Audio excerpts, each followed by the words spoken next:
সময়টা 1945 খ্রিস্টাব্দ। চন্দ্রগ্রহণের রাত। পূর্ব পাকিস্তানের মহিপাল এলাকার কাঁচা রাস্তা দিয়ে ঘুটঘুটে অন্ধকার ফুরে ছুটে চলেছে ঘোড়ার গাড়ি। ঘোড়ার খিখি খিখি আওয়াজ এই অন্ধকার রজনীকে আরও ভয়ঙ্কর করে তুলেছে। ঘোড়ার গাড়ির অন্দরে অবস্থান করছেন একজন প্রসূতি মহিলা, সাথে বৃদ্ধা একজন মহিলা আর একজন পুরুষ। পুরুষটি হয়তো প্রসূতি মহিলার স্বামী হবেন। প্রসূতি মহিলাটি প্রসব বেদনায় কাতরাচ্ছিলেন। পুরুষটি ভাঙা বাংলা ভাষায় বলছিলেন, ক্যাথরিন, আরেকটু সহ্য কর প্লিজ, আমরা এসেই পড়েছি নিকটে। মহিলাটি দাঁত কিরমির করে ব্যথা সহ্য করার চেষ্টা করে যাচ্ছে, কিন্তু তার যেন দম ফুরিয়ে যাবার জোগাড়। এদিকে চাঁদ গ্রহণ লেগে গেছে, পুরো রাস্তা যেন অন্ধকার গিলে নিয়েছে। বৃদ্ধ মহিলাটি আতঙ্কিত চোখে চেয়ে আছেন। তিনি বললেন, বড়বাবু, আমার মনে হচ্ছে খুব বড় বিপদ হতে চলিছে। ক্যাথরিন ভয়ে পুরুষটির হাত চেপে ধরে বলে, জন সমীরন, এসব কি বলতেছ? পুরুষটি নরম গলায় বলে, ক্যাথরিন, তুমি ভয় পাইও না, আমি আসি তো। সমরিন ভয়ার্ত গলায় বলে, বাবু, আপনি জানেন না রাহুর প্রকোপে যে পরি তার জীবন ছারখার হইয়া যায়। জন কঠিন গলায় বলে, সমীরন, তুমি চুপ করো তো। ক্যাথরিন ভয় পাচ্ছে। তুমি একটা কুসংস্কারী মহিলা, তোমাকে সঙ্গে আনাই আমার ভুল হয়েছে। সমরিন চুপ মেরে যায়। সময় গড়াতে থাকে। চন্দ্রকে রাহু গিলে নিচ্ছে। অন্ধকার ঘনীভূত হচ্ছে। পাশের ঝোপঝাড়ের আড়ালে বুনো খেকশিয়াল হুক্কা হুয়া করে হাঁক পারছে। দূরে কয়েকটি নেড়িকুত্তা ঘেউ ঘেউ করে কোনো অশুভ ইঙ্গিত জানান দিচ্ছে। দেখতে দেখতে রাহু চন্দ্রকে গিলে নেওয়ার শেষ মুহূর্তে ক্যাথরিন আহ করে আর্তনাদ করে ওঠে। হুয়া করে সদ্যোজাত শিশুর কান্নার আওয়াজ ভেসে আসে। ক্যাথরিন ঘোড়ার গাড়ির ভেতরে অবচেতন অবস্থায় পড়ে আছে। সমীরনের হাতে ফুটফুট একটা সুন্দর শিশু। সে বলে, বড়বাবু লন, আপনার ফুটফুট একটা সাওয়াল হইছে। জন হাতে বাড়িয়ে শিশুটিকে কোলে তুলে নেয়। কি মিষ্টি দেখতে একটা শিশু, একদম ক্যাথরিনের মতো হয়েছে। চোখ দুটো হালকা নীল গোলাপের পাপড়ির মতো ঠোঁট। নাদুস নুদুস বাবুটাকে কোলে নিয়ে অজস্র চুমু খেতে থাকে। তখনই সমীরন চিৎকার করে ওঠে, বাবু, বড় সর্বনাশ করিছে। জন ভারত চোখে সমীরনের দিকে তাকায়। সমীরন চোখের পানি ছেড়ে আর্তনাদ করে বলে, ম্যাম সাবার নাই। জন না বলে চিৎকার দিয়ে ওঠে। কোলে শিশুটি ভয় পেয়ে হুয়া করে কাঁদতে থাকে। সে সময় রাহু পুরো চারিদিকে গিলে নিয়েছে।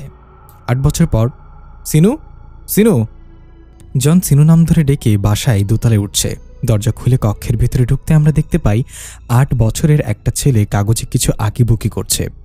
জন মুচকি হেসে টেবিলের পাশে দাঁড়িয়ে ছেলেটির মাথায় হাত বুলিয়ে দিয়ে বললেন, কি হয়েছে সিনু পাপা, আর স্কুলে যাবে না? সিনু মাথা নাড়িয়ে না বুঝায়। জন চেয়ার টেনে ছেলের পাশে বসে মাথায় হাত বুলিয়ে দিয়ে জিজ্ঞাসা করেন, কিন্তু কেন? সিনু কাগজে আঁকা একটা স্ক্র্যাচ দেখায় জনকে। জন ছেলের হাত থেকে কাগজ নিয়ে দেখেন একটা চিত্র আঁকা, যেখানে স্কুলের বেঞ্চের নিচে মাথা ঢুকে একটা ছেলে বসে আছে। তার পাশে ছোট ছোট ছেলেমেয়েরা হাসছে দাঁড়িয়ে দাঁড়িয়ে। জন বুঝতে পারেন বিষয়টা। তিনি একটা দীর্ঘশ্বাস ফেলে বলেন, তারা তোমার সাথে খারাপ ব্যবহার করেছে, তোমাকে নিয়ে মজা করেছে। আমি বুঝতে পেরেছি পাপা, তুমি মন খারাপ করো না। আসো পাপা, তোমার জন্য খাবার রেডি করছি, খেতে আসো। খাবারের কথা শুনে সিনুর মুখে হাসি ফুটে ওঠে। তারপর জন ছেলেকে নিয়ে নিচতলায় যায়। ডাইনিং টেবিলে 2টো প্লেট সাজানো। সিনুকে পাশের চেয়ারে বসিয়ে জন ও চেয়ার টেনে বসে পড়েন। টেবিলের ওপর রান্না করা মাংস, ভাত আর কয়েক ধরনের আইটেম। সিনু প্লেটে শুধু মাংস নিয়ে খেতে লাগলো। জন ভাত দিতে চাইলে হাত দিয়ে সরিয়ে দিল। জন নিজের প্লেটে ভাত বেড়ে নিয়ে খেতে লাগলেন আর আনমনে কিছু একটা ভেবে চলেছেন। অতীত ঘটে দেখা যায়, জনের স্ত্রী ক্যাথরিন মারা যাওয়ার পর স্ত্রীর প্রতি এতটাই ভালোবাসা ছিল যে দেশ 1947 সালে ব্রিটিশ মুক্ত হলেও তিনি ইংল্যান্ড ফিরে যাননি। স্ত্রী ক্যাথরিনের সমাধি বাসার পেছনের বাগানের এক পাশে দেয়া হয়েছে। সে সমাধি ফেলে যেতে তার মন সায় দেয়নি। স্ত্রীর প্রতি গভীর প্রেমের কারণে তিনি দ্বিতীয় বিয়েও করেননি। ছেলেকে জন একা হাতে মানুষ করতে লাগলেন। সমীরন রান্নাবান্নার কাজ করতেন, কিন্তু সিনুর 2 বছর বয়সে তিনি গত হন। এরপর থেকে জন একা হাতে ছেলেকেও সামলাতেন, আবার ব্যবসা বাণিজ্যর কাজও করতেন। দীর্ঘদিন বাংলাভাষীদের সাথে থাকার কারণে বাংলা ভাষাও রপ্ত করে নিয়েছিলেন ভালোভাবেই। এভাবে স্বাভাবিকভাবেই দিন অতিবাহিত হচ্ছিল জন আর সিনুর। কিন্তু বিপত্তি বাধে ছেলে সিনুর আকস্মিক পরিবর্তনে। 2.5 বছরের মাথায় যখন তোলা খাবার ছেড়ে ভাত মুখে দেওয়া হতো, তখন সে খেতে চাইত না, কিন্তু মাংস দিলে অনায়াসে আরাম করে খেত। কোন একটা কারণে সিনু কথা বলতে পারত না। কথা বলার চেষ্টা করলে মুখ দিয়ে অদ্ভুত আওয়াজ বেরুত। সিনু দৈহিক গড়ন ও স্বাভাবিক বাচ্চার চেয়েও তুলনামূলক ভিন্ন ছিল। যাই হোক, ছেলেকে নিয়ে জনের সংসার খুব শান্তিতেই কাটছিল। 6 বছর বয়সে ছেলেকে স্কুলে ভর্তি করে দেন, কিন্তু ছেলেকে অন্যান্য বাচ্চারা খ্যাপাতো আর সিনু সবার চেয়ে আলাদা হওয়ায় তাকে জ্বালাতন করত। সিনু স্কুলে যেতে চাইতো না, জন জোর করে পাঠাতেন। এভাবে কেটে গেছে আরও 2 বছর। সিনু এখন 8 বছরে পদার্পণ করেছে। বর্তমান দৃশ্য, সিনু গপাগপ মাংস খাচ্ছে। জন হাসি মুখে ছেলের খাওয়া দেখছেন। ছেলেকে তিনি ভীষণ ভালোবাসেন। ছেলের চেহারা স্ত্রী ক্যাথরিনের মতো হওয়ায় যতবার সিনুকে দেখেন ততবারই স্ত্রী ক্যাথরিনের কথা মনে পড়ে তার। খাওয়া শেষে ছেলেকে নিয়ে জন বাগানে খেলতে চলে যান। সিনু আর জন ফুটবল নিয়ে খেলতে থাকেন। পুরো বিকেলে তারা খেলাধুলা করে কাটায়। সন্ধ্যায় আজান দিতেই দুজনে বাসায় চলে আসে। হাত মুখ ধুয়ে নিয়ে সিনুকে তার কক্ষে রেখে জন রান্নাঘরে চলে যান। জন রাতের খাবার তৈরি করছেন। নিজের জন্য ভাত আর তরকারি বসিয়েছেন আর ছেলের জন্য মাংস ফ্রিজ থেকে বের করে রেখেছেন। এই ছোট ফ্রিজটি ইংল্যান্ড থেকে আসার সময় নিয়ে এসেছিলেন জন। জন এক মনে রান্না করে যাচ্ছেন, অন্যদিকে সিনু কাগজে কিছু আঁকিবুকি করছে। কাছ থেকে দেখা যায় সে এঁকেছে একটা মাংসখণ্ড। আঁকা শেষে সে কাগজটা হাতে নিয়ে লেহন করতে থাকে। প্রায় 2 ঘন্টা পর জন রান্নার কাজ শেষ করেন। তিনি ঘেমে নাই পুরো শেষ হয়ে গেছে। গোসল দেওয়ার জন্য কলপারে চলে যান। আমরা দেখতে পাই সিনু তার কক্ষ থেকে ধীরে ধীরে নিচে নেমে আসছে। সে ডাইনিং রুম পেরিয়ে রান্নাঘরে চলে যায়। সেখানে সে তরকারির হাঁড়িগুলো খুলে দেখতে থাকে। 15 মিনিট পর গোসল সেরে জন বাসার ভেতরে ঢোকেন। বাসায় ঢুকতেই চপচপ শব্দ শুনতে পান। হাতের কাপড়ের বালতি নিচে রেখে তিনি শব্দের উৎস কোথা থেকে আসছে সেটা লক্ষ্য করে এগুতে থাকেন। শব্দ ডাইনিং রুমের দিকে থেকে আসছে। জন এগুতে থাকেন সেদিকে। ডাইনিং রুমে প্রবেশ করতেই তার চক্ষু চরক গাছ। এ কি দেখছেন তিনি? সিনুর পুরো মুখে রক্ত মাখামাখি, মুখে ঠুসে রেখেছে কাঁচা মাংস। জন দৌড়ে গিয়ে সিনুর হাত থেকে মাংস ফেলে দিয়ে মুখ মুছে দিতে থাকেন। আকস্মিক এমন হওয়ায় প্রথমে সিনু বুঝতে পারে না, কিন্তু যখন সে বুঝে জন মাংস ফেলে দিচ্ছে তখন সে রেগে গিয়ে ধাক্কা দেয় জনকে। জন ছেলেকে কোনো রকমে সামলে নিয়ে কক্ষে চলে যান। সিনুকে বিছানায় ঘুম পাড়িয়ে দিচ্ছেন তিনি। এখনও বুক কাঁপছে জনের। তিনি আদরে গলায় বলেন, খুব খিদা পেয়েছিল পাপা? পাপা তো তোমার জন্য রান্না করেছে, তুমি কেন ওই কাঁচা মাংস খেতে গেলে? আর কখনো এমন করো না কেমন? সিনু মাথা নাড়িয়ে সায় দেয়। ঘণ্টাখানেক পর সিনুকে ঘুম পাড়িয়ে জন নিচ তলায় নেমে আসেন। ডাইনিং রুমে ফ্রিজ এখনও খোলা পড়ে আছে। জন এগিয়ে গিয়ে ফ্রিজের দরজা লাগিয়ে দেন। এরপর অল্প খেয়ে তিনিও ঘুমাতে চলে যান। মধ্যরাতে সিনুর ঘুম ভেঙে যায়। সে বিছানায় কাতরাতে থাকে। মনে হচ্ছে তার পেট ব্যথা হচ্ছে আর মুখ দিয়ে কেমন অদ্ভুত আওয়াজ করছে। মনে হচ্ছে কোনো জন্তু আর্তনাদ করছে। সিনুর আওয়াজে পাশের রুম থেকে জন দৌড়ে আসেন। সিনুকে ব্যথায় কাতরাতে দেখে তিনি আতঙ্কিত হয়ে পড়েন। ছেলেকে আঁকড়ে ধরে রেখেছেন। এভাবে অনেকক্ষণ কেটে গেলে হঠাৎ হরহর করে বমি করে দেয় সিনু। বমি করার পর তার শরীর নেতিয়ে পড়ে। বমিও যেন কমে যায় তৎক্ষণাৎ। জন আশ্বস্ত হন। ছেলের মাথায় হাত বুলিয়ে ঘুম পাড়াতে ব্যস্ত হয়ে পড়েন। পরদিন সকালে আর 5টা দিনের মতোই সিনু আর জনের দিন শুরু হয়। সিনু এখন আর স্কুলে যেতে চায় না। জনও জোর করেন না। তার অস্বাভাবিক ছেলেকে বাচ্চারা যেমন খেপায় তেমনই শিক্ষকরাও অবমাননা করে। তাই তিনি মত করেছেন ছেলেকে বাসায় পড়াবেন। একজন টিউটরের ব্যবস্থা করবেন যে সিনুকে বাসায় পড়িয়ে যাবে। সিনু কথা বলতে না পারলেও তার শ্রবণ শক্তি প্রখর এবং জ্ঞান শক্তি ভালো। সে একবার শুনলে তা মনে রাখতে পারে। সিনুকে লেখা শিখিয়েছেন জন, সে লিখতেও পারে। সিনুকে বাসায় রেখে জন তার কাজের উদ্দেশ্যে রওনা দেন। সিনু ঘরের ভেতর একা পড়ে রয়।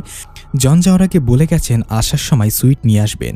যদিও সিনু মাংস ছাড়া কিছুই খায় না, তবুও বাইরে গেলে জন তার জন্য এটা সেটা প্রায়ই নিয়ে আসেন। সিনু দোতলার জানালা দিয়ে বাইরের প্রকৃতি দর্শন করছিল। তখনই সে দেখতে পায় ফ্রক পরা একটা মেয়ে তাদের বাগানে দৌড়ে এসেছে। সিনু ভালো করে লক্ষ্য করে দেখে মেয়েটি একটা নীল প্রজাতির পেছনে ছুটছে আর খিলখিল করে হাসছে। মেয়েটি বয়স আনুমানিক সিনুর বয়সী হবে। সিনুর মেয়েটির হাসি মুখ্য দেখে ঠোঁট প্রসারিত হয়। সে এক ধ্যানে মেয়েটির ছোটাছুটি করা দেখতে থাকে। মেয়েটি যতবার খিলখিল করে হাসছিল সিনুর মুখেও হাসি ফুটে উঠছিল। এভাবে বেশ খানিকটা সময় মেয়েটি প্রজাতির সাথে খেলা করে বাগান থেকে বেরিয়ে যেতে থাকে। সিনুর মন উদাসীন হয়ে পড়ে। সে জানালা দিয়ে উকিঝুঁকি দিয়ে মেয়েটির যাওয়ার পানে তাকিয়ে থাকে। বিকেল হতেই জন বাসায় ফিরে আসেন। কথা মতো ছেলের জন্য সুইট নিয়ে এসেছেন। জন খেয়াল করেন আজ সিনুকে তুলনামূলক বেশি খুশি আর প্রফুল্ল দেখাচ্ছে। তিনি ছেলেকে সুইট দিতে সে হাসি মুখে নিয়ে নেয়। অন্যদিন হলে সে ছুঁয়েও দেখত না। আজ হাত বাড়িয়ে নিয়ে পাপাকে জড়িয়েও ধরেছে। জনের মুখে হাসি ফুটে উঠেছে। ছেলেকে জড়িয়ে ধরে মাথায় চুমু খান তিনি। সন্ধ্যা গড়ালে আজও রান্না করতে আসেন জন, কিন্তু আজ ভয় হচ্ছে তার যদি ছেলে গতকালের মতো আজও এমন করে। জন রান্না শেষ করে আজও গোসলে চলে যান, তবে যাওয়ার আগে ফ্রিজে লক করে যান। গোসল শেষে তিনি বাসায় ঢুকলে সিনুকে ডাইনিংয়ে বসে আরাম করে রান্না করা মাংস খেতে দেখেন। জন যেন স্বস্তির নিঃশ্বাস ফেলেন। জন বালতি রেখে ছেলের পাশে এসে মাথায় হাত বুলিয়ে দেন। সিনু মুখ তুলে সুন্দর একটা হাসি দিয়ে আবারও মুখ নামিয়ে এক মনে মাংস খেতে থাকেন। জন নিজেও পাশের চেয়ারে বসে রাতের খাবার খেয়ে নেন। খাওয়া দাওয়া শেষে তারা যায় যার যার কক্ষে ঘুমিয়ে পড়েন। আজ রাতে সিনু আর তেমন অসুবিধা হয়নি, বরং সে শান্তির ঘুম দিয়েছে। পরদিন সকালে জন নাস্তা খেয়ে কাজে চলে যান। আজও সিনু জানালায় বসে মেয়েটির অপেক্ষা করছে। অনেকক্ষণ অপেক্ষার পরও যখন বাচ্চা মেয়েটি আসে না, তখন তার মন খারাপ হয়ে যায়। জানালার রেলিংয়ে থুতনি চেপে মনমরা হয়ে বসে থাকে। হঠাৎ খিলখিল হাসির শব্দে চৌকিতে নিচে তাকায়। সে দেখতে পায় আজও মেয়েটি প্রজাপতির পেছনে ছুটে চলেছে তাদের বাগানের ভেতর। সিনুর মুখে হাসি ফুটে ওঠে। সে এক মনে দুরন্ত মেয়েটির ছোটাছুটি উপভোগ করতে থাকে। ছোট মেয়েটি প্রজাপতির পেছনে ছুটছে। হঠাৎ সে দোতলার জানালার দিকে মুখ তুলে তাকায়। সেখানে সিনুকে দেখে হাত নাড়াতে থাকে। সিনুও হাত নাড়ায়। মেয়েটি হাত দিয়ে সিনুকে নিচে নামতে বলে। সিনু মাথা নাড়িয়ে না বোঝায় মেয়েটির হাসি মুখে আধার নেমে আসে। সে গুমরা মুখ করে নিচের দিকে তাকিয়ে থাকে। হঠাৎ উপর থেকে মেয়েটির পায়ের কাছে একটা সুইট পড়তে দেখলে সে কুড়িয়ে নিয়ে উপরে তাকায়। সিনু মুচকে হাসি দিয়ে তাকিয়ে আছে। মেয়েটির মুখেও হাসি ফুটে ওঠে। মেয়েটি খুশি মনে সুইট খেতে থাকে আর বাগানে খেলতে থাকে। সিনু মেয়েটির ছুটাছুটি উপভোগ করছে খুব। এভাবে সময় গড়িয়ে যায়। মেয়েটি খেলা শেষে চলে গেছে অনেক আগেই। বিকেলের দিকে জন বাসায় ফিরে আসেন। সিনু পাপাকে জড়িয়ে ধরে। আজও তাকে বেশ খুশি খুশি লাগছে। জন ছেলের এমন পরিবর্তনে খুব উপভোগ করছেন। তিনিও ছেলেকে হাসি খুশি দেখে নিজের মনে প্রফুল্লতা অনুভব করছেন। সন্ধ্যা গড়িয়ে রাত হয়। রাতের পরে সকাল। জন চলে যেতে সিনু আজও জানালায় মেয়েটির অপেক্ষা করতে থাকে। কিছুক্ষণ পর যখন মেয়েটির আগমন ঘটে, তখন সিনুর খুশি দেখে কে। সে হাত নাড়িয়ে মেয়েটিকে নিজের উপস্থিতি বোঝায়। মেয়েটি আজও তাকে নিচে যেতে বলে, কিন্তু অজানা ভয়ে সিনু আজও মেয়েটির ডাকে সাড়া দেয় না। অতঃপর আজও গোমরা মুখে দাঁড়িয়ে থাকে সে। সিনু গতদিনের মতো আজও একটা সুইট নিচে ফেলে। মেয়েটির মুখের হাসি ঝিলিক ফুটে। এরপর সে এক মনে খেলতে থাকে আর সিনু সেটা উপভোগ করতে থাকে। খেলা শেষে মেয়েটি চলে যায়। সিনু অজানা এক কষ্টে কুঁকড়ে ওঠে। জন আজ বাসায় ফিরে ছেলেকে হাসতে দেখেন না, বরং আজ তার মন খারাপ। তিনি ছেলেকে বুকে টেনে নিয়ে বলেন, কি হয়েছে পাপা, আজ মন খারাপ কেন? সিনু একটা কাগজ এগিয়ে দেয় জনের দিকে। জন ছেলের হাত থেকে কাগজটা নিয়ে দেখেন একটা স্ক্র্যাচ এঁকেছে সিনু। একটা ছোট্ট ফ্রক পরা মেয়ে বাগানে নীল প্রজাপতির পেছনে ছুটছে, আর সেই দৃশ্য দোতলার জানালা দিয়ে এক ছোট ছেলে হাসি মুখে দেখে যাচ্ছে। জনের বুঝতে দেরি হয় না এই ছেলেটা সিনু, এবং এই মেয়েটা নিশ্চয়ই তাদের বাগানে রোজ খেলতে আসে। আর বিগত দিনে ছেলের মুখের হাসির কারণ এই ছোট্ট মেয়েটি। জন সিনুর মাথায় হাত বুলে বলেন, তোমার মন খারাপ কেন তাহলে? সিনু মাথা নিচু করে দাঁড়িয়ে আছে, তার চোখে জল চিকচিক করছে। জন কিছুটা উপলব্ধি করেন সিনু ভয় পাচ্ছে মেয়েটির সাথে খেলা করতে, কারণ সে কোনো স্বাভাবিক বাচ্চা না। সিনু হয়তো এটা ভয় পাচ্ছে যে ওই মেয়েটি সিনুর সম্পর্কে জানলে তার থেকে দূরে চলে যাবে বা তাকে অন্য বাচ্চাদের মতো খ্যাপাবে। জন ছেলের মাথায় হাত বুলিয়ে বললেন, ভয় পেও না পাপা, আগামীকাল যখন মেয়েটি আসবে তুমি নিচে যেয়ে তার সাথে খেলা করো। সিনু জনের দিকে তাকিয়ে কতক্ষণ চেয়ে থাকে। জন সিনুর মাথায় হাত বুলিয়ে বলেন, কিচ্ছু হবে না, তুমি খেলতে যাও, দেখবা সে তোমার ভালো বন্ধু হয়ে যাবে। সিনুর মুখে হাসি ফুটে উঠেছে। রাতের খাবার খেয়ে জন আর সিনু ঘুমিয়ে পড়ে। পরের দিন যথারীতি জন কাজে যাওয়ার পর সিনু মেয়েটির জন্য অপেক্ষা করতে থাকে। মেয়েটি এসেছে অনেকক্ষণ ধরে, সে খেলা করছে। আজও সে সিনুকে ডাকে। সিনু ভাবে নিচে যাবে, কিন্তু মনের ভেতর তার ভয় হয়, যদি মেয়েটি তাকে ভয় পেয়ে চলে যায়। এইসব চিন্তা করে সিনু সাহস করতে পারে না। মেয়েটি মুখ ফুলিয়ে দাঁড়িয়ে থাকে। সিনু ভাবে আজ কোথা থেকে সুইট দিবে, সুইট তো শেষ। সে কি করবে না করবে ভাবছে আর অসহায় হয়ে তাকিয়ে আছে মেয়েটির দিকে। মেয়েটি সুইট না পেয়ে অবাক হয়। সে সিনুর দিকে তাকিয়ে দেখে, তারপর মাথা নিচু করে বাগান থেকে বেরিয়ে যায়। সিনু বুঝতে পারে সুইট না পাওয়ার কারণে মেয়েটি রাগ করেছে। বিকেলে জন ফিরলে সে আগে হাত পাতে, কিন্তু দুঃখজনকভাবে আজ জন সুইট আনেননি। সিনুর মুখ গোমরা হয়ে যায়। জন অবাক হন যে ছেলে সুইট খায় না, সে ছেলে আজ নিজে সুইট খুঁজছে। সারা রাত সিনুর মন খারাপ হয়ে থাকে। পরদিন অপেক্ষা করতে থাকে মেয়েটি, কিন্তু সে আসে না। বিকেলে জন ফিরে আসেন এক বক্স সুইট নিয়ে। সিনু সুইট পেয়ে অল্প হাসলেও তার মুখে বিষাদের ছাপ। জন বুঝতে পারেন হয়তো ছেলে তার কোনো কিছুতে দুঃখ পেয়েছে। ছেলেকে ঘাটাঘাটি করেন, কিন্তু আজ সিনু তেমন কিছুই বলেন না বা বোঝাতে চায় না। রাতের খাবার খেয়ে সে ঘুমিয়ে পড়ে। পরদিন মেয়েটি আসলে সে এক মনে খেলতে থাকে আজ আর সিনুকে ডাকে না। সিনু অপেক্ষা করে কখন তাকে ডাকবে, কিন্তু মেয়েটি নিজের মতো খেলা করছে, কিন্তু সিনুর দিকে তাকাচ্ছেও না। এবার সিনু দুঃখ হতে থাকে। সে কয়েকটি সুইট মুঠোয় নিয়ে মেয়েটিকে যেখানে খেলছিল সেখানে ছুঁড়ে ফেলে। মেয়েটি এতগুলো সুইট পেয়ে অবাক হয়। সে উপরে জানালার দিকে তাকায়। সিনু গোমরা মুখে দাঁড়িয়ে আছে। মেয়েটি এক একে 5টি সুইট খুঁটে খুঁটে হাতে তুলে নেয়। তারপর সিনুর দিকে তাকে একটা হাসি দেয়। সিনুর মন মুহূর্তেই ভালো হয়ে যায়। সেও হাসি হাসি মুখ করে মেয়েটির দিকে তাকায়। এভাবে কেটে যায় বেশ কিছুদিন। একদিন মেয়েটি বায়না ধরে সিনু যেন নিচে নেমে আসে তার সাথে খেলা করে।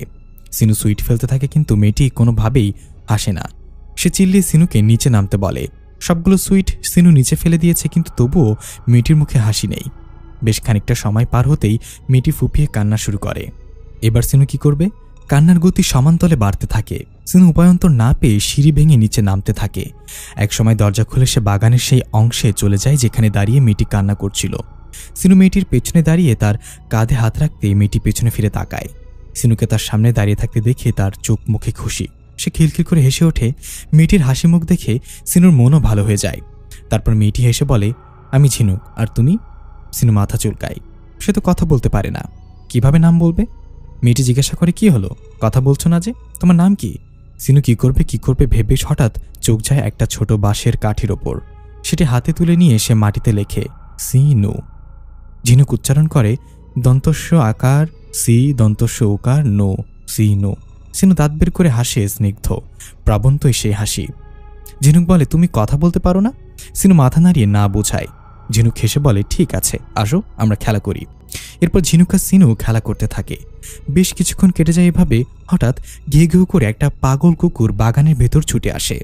সিনু আর ঝিনুক খেলা করছিল, তখনই কুকুরটি দৌড়ে এসে ঝিনুকের ফ্রকে কামড়ে ধরে তাকে টানতে থাকে। আকস্মিক হামলায় ঝিনুক ভয় পেয়ে চিৎকার করে কান্না করতে থাকে। সিনুর চোখ মুখ শক্ত হয়ে যায়। সে ঝিনুককে বাঁচাতে ঝাঁপিয়ে পড়ে কুকুরটির ওপর। অনেক ধস্তাধস্তি করে ঝিনুককে ছুটিয়ে নিয়ে নেয় সিনু। ঝিনুক ভয়ে জড়সড় হয়ে দাঁড়িয়ে কান্না করতে থাকে। এদিকে পাগল কুকুরটি সিনুর ওপর হামলা পড়েছে। ধস্তাধস্তি চলছে। হঠাৎ সিনু ভয়ঙ্কর হুঙ্কার দিয়ে ওঠে, যা শুনে ঝিনুক ভয় মিহিয়ে যায়। এ যেন কোনো ভয়ঙ্কর জন্তুর হুঙ্কার। সিনু কুকুরটির ঘাড় কামড়ে ধরে মাথা ছিঁড়ে ফেলে। গলগল করে কুকুরটির গলা থেকে ফিনকি দিয়ে রক্ত বেরোতে থাকে। কুকুরটি গলা কাটা মুরগির মতো ছটফট করতে থাকে। গলা থেকে ঘর ঘর আওয়াজ বেরোতে থাকে। সিনুর মুখে লেগে আছে রক্ত, তাকে ভয়ঙ্কর দেখাচ্ছে। চোখ দুটো অসম্ভব লাল হয়ে আছে। গলা দিয়ে রাগে জন্তুর মতো গড়গড় শব্দ হচ্ছে।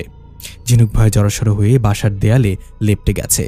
সিনু কুকুরটিকে ছেড়ে এবার ঝিনুকের দিকে এগুতে থাকে। সিনু রক্তাক্ত মুখে এগিয়ে আসছে ঝিনুকের দিকে। ঝিনুক ভয়ে থরথর করে কাঁপছে। সিনু ঝিনুকের খুব কাছাকাছি এসে পড়েছে। ঝিনুক ভয় দেয়ালের সাথে মিশে আছে। সে ভয়ে ভয়ে বলে, আমাকে মেরো না সিনু, আমাকে মেরো না। সিনু দাঁড়িয়ে পড়ে। সিনু আর ঝিনুকের দূরত্ব কেবল কয়েক ইঞ্চি। মুখোমুখি দাঁড়িয়ে আছে দুজন। সিনু হাত বাড়িয়ে ঝিনুকের মাথায় হাত দিতেই নিলেই ঝিনুক জোরে ধাক্কা মারে সিনুকে। সিনু নিচে পড়ে যায়। সে অবাক হয়ে তাকিয়ে আছে। ঝিনুক চিৎকার করে দৌড়ে বাগান থেকে পালিয়ে যায়। সিনু ঝিনুকের যাওয়ার পানে তাকিয়ে আছে অসহায় দৃষ্টিতে। ঝিনুক দৃষ্টিসীমার বাইরে চলে গেছে।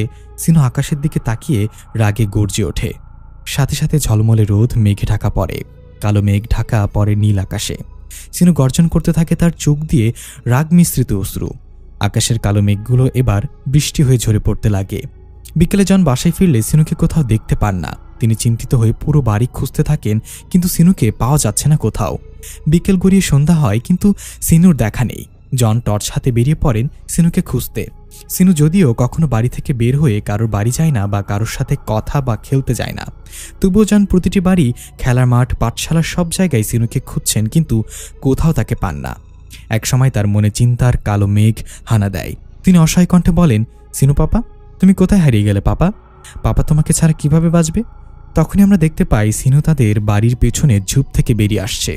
তার সারা শরীরে রক্ত মাখামাখি, চোখ মুখ ভয়ঙ্কর বিষাদের ছাপ। সিনু হেঁটে হেঁটে বাড়িতে প্রবেশ করে, আর আমরা দেখি ঝোপের মধ্যে একটা ছাগলের নাড়িভুড়ি আর মাথা, পায়ের কিছু অংশ পড়ে আছে। দেখে মনে হচ্ছে ছাগলের শরীরের সমস্ত মাংস খেয়ে ফেলা হয়েছে, শুধু অবশিষ্টাংশ ফেলে রাখা হয়েছে। জন রাত 9টায় বাড়ি ফিরেন বিষণ্ণ মনে। তিনি বাড়িতে ঢুকতেই সিনু হাসি মুখে এগিয়ে আসে তার দিকে। সিনুকে দেখে জনের খুশি দেখে কে। ছেলেকে জড়িয়ে ধরে চুমু দিতে থাকে চোখে মুখে অসংখ্যবার। এরপর জন জিজ্ঞাসা করেন, তুমি কোথায় ছিলে পাপা? পাপা তোমাকে কত খুঁজেছি। পাপাকে না বলে কোথায় গিয়েছিলে সোনা? সিনু ইশারায় কিছু বলে। জন বুঝতে পেরে বলেন, খেলতে গিয়েছিল এই মেয়েটির সাথে, কিন্তু আমি তো কোথাও খুঁজে পেলাম না তোমাদের। কোথায় খেলছিলে? সিনু আবারও ইশারায় কিছু বোঝায়। জন বলেন, আচ্ছা ঠিক আছে, আর কখনো বিলের ধারে খেলতে যেও না। পাপা কত দুশ্চিন্তা করছিলাম তোমার জন্য। সারাদিন তো কিছু খাওনি মনে হয়, খুব খিদে পেয়েছে তাই না? আচ্ছা ঠিক আছে, তুমি অপেক্ষা করো, আমি রান্না চাপাই। সিনু ইশারায় না করে। সে বলে তার পেট ভরা। জন চিন্তিত হয়ে জিজ্ঞাসা করেন, কিন্তু তুমি তো বাড়ি ছিলে না, তাহলে খেলে কোথায়? সিনু ইশারায় আরও কিছু বলাতে জন আশ্বস্ত হন। ও আচ্ছা, তোমার নতুন বন্ধুর বাসায় খেয়েছো? আচ্ছা ঠিক আছে, তাহলে যাও শুয়ে পড়ো। সিনু মাথা নাড়িয়ে উপরে চলে যায় ঘুমানোর জন্য। জন কিচেনে গিয়ে রান্না চাপায়। খাবার খেয়ে জন শোবার ঘরে চলে যান। জনের কক্ষের জানালা থেকে পেছনের বাগানটা পরিষ্কার দেখা যায়। জন ঘুমিয়ে পড়ে আজ খাটুনি বেশি হয়েছে, তার উপর সিনুকে খুঁজতে গিয়ে তার দৌড়ঝাঁপ বেশি হয়েছে। মাঝরাতে হঠাৎ কিছু একটা খচখচ আওয়াজে ঘুম ভাঙে জনের। হঠাৎ ঘুম ভাঙায় সে অনুমান করতে পারে না কি হচ্ছে। খানিক বসে থেকে তার ঘুম ধরে আবার বিছানায় গায়ে দিয়ে আবারও শুয়ে পড়ে। এবার কিছু ঝটপটাটির শব্দে ঘুম ভেঙে যায় জনের। সে শুনতে পায় ঘর ঘর আওয়াজ হচ্ছে কোথাও থেকে যেন। কান খাড়া করে শুনে সে আওয়াজের উৎস অনুসন্ধান করে সে উঠে দাঁড়ায়। আওয়াজটা বাইরে থেকে আসছে। জন জানালার ফাঁক গুলিয়ে বাইরে তাকায়, কিন্তু কিছুই দেখতে পায় না। ভালো করে তাকিয়ে কিছুই তার নজরে আসে না।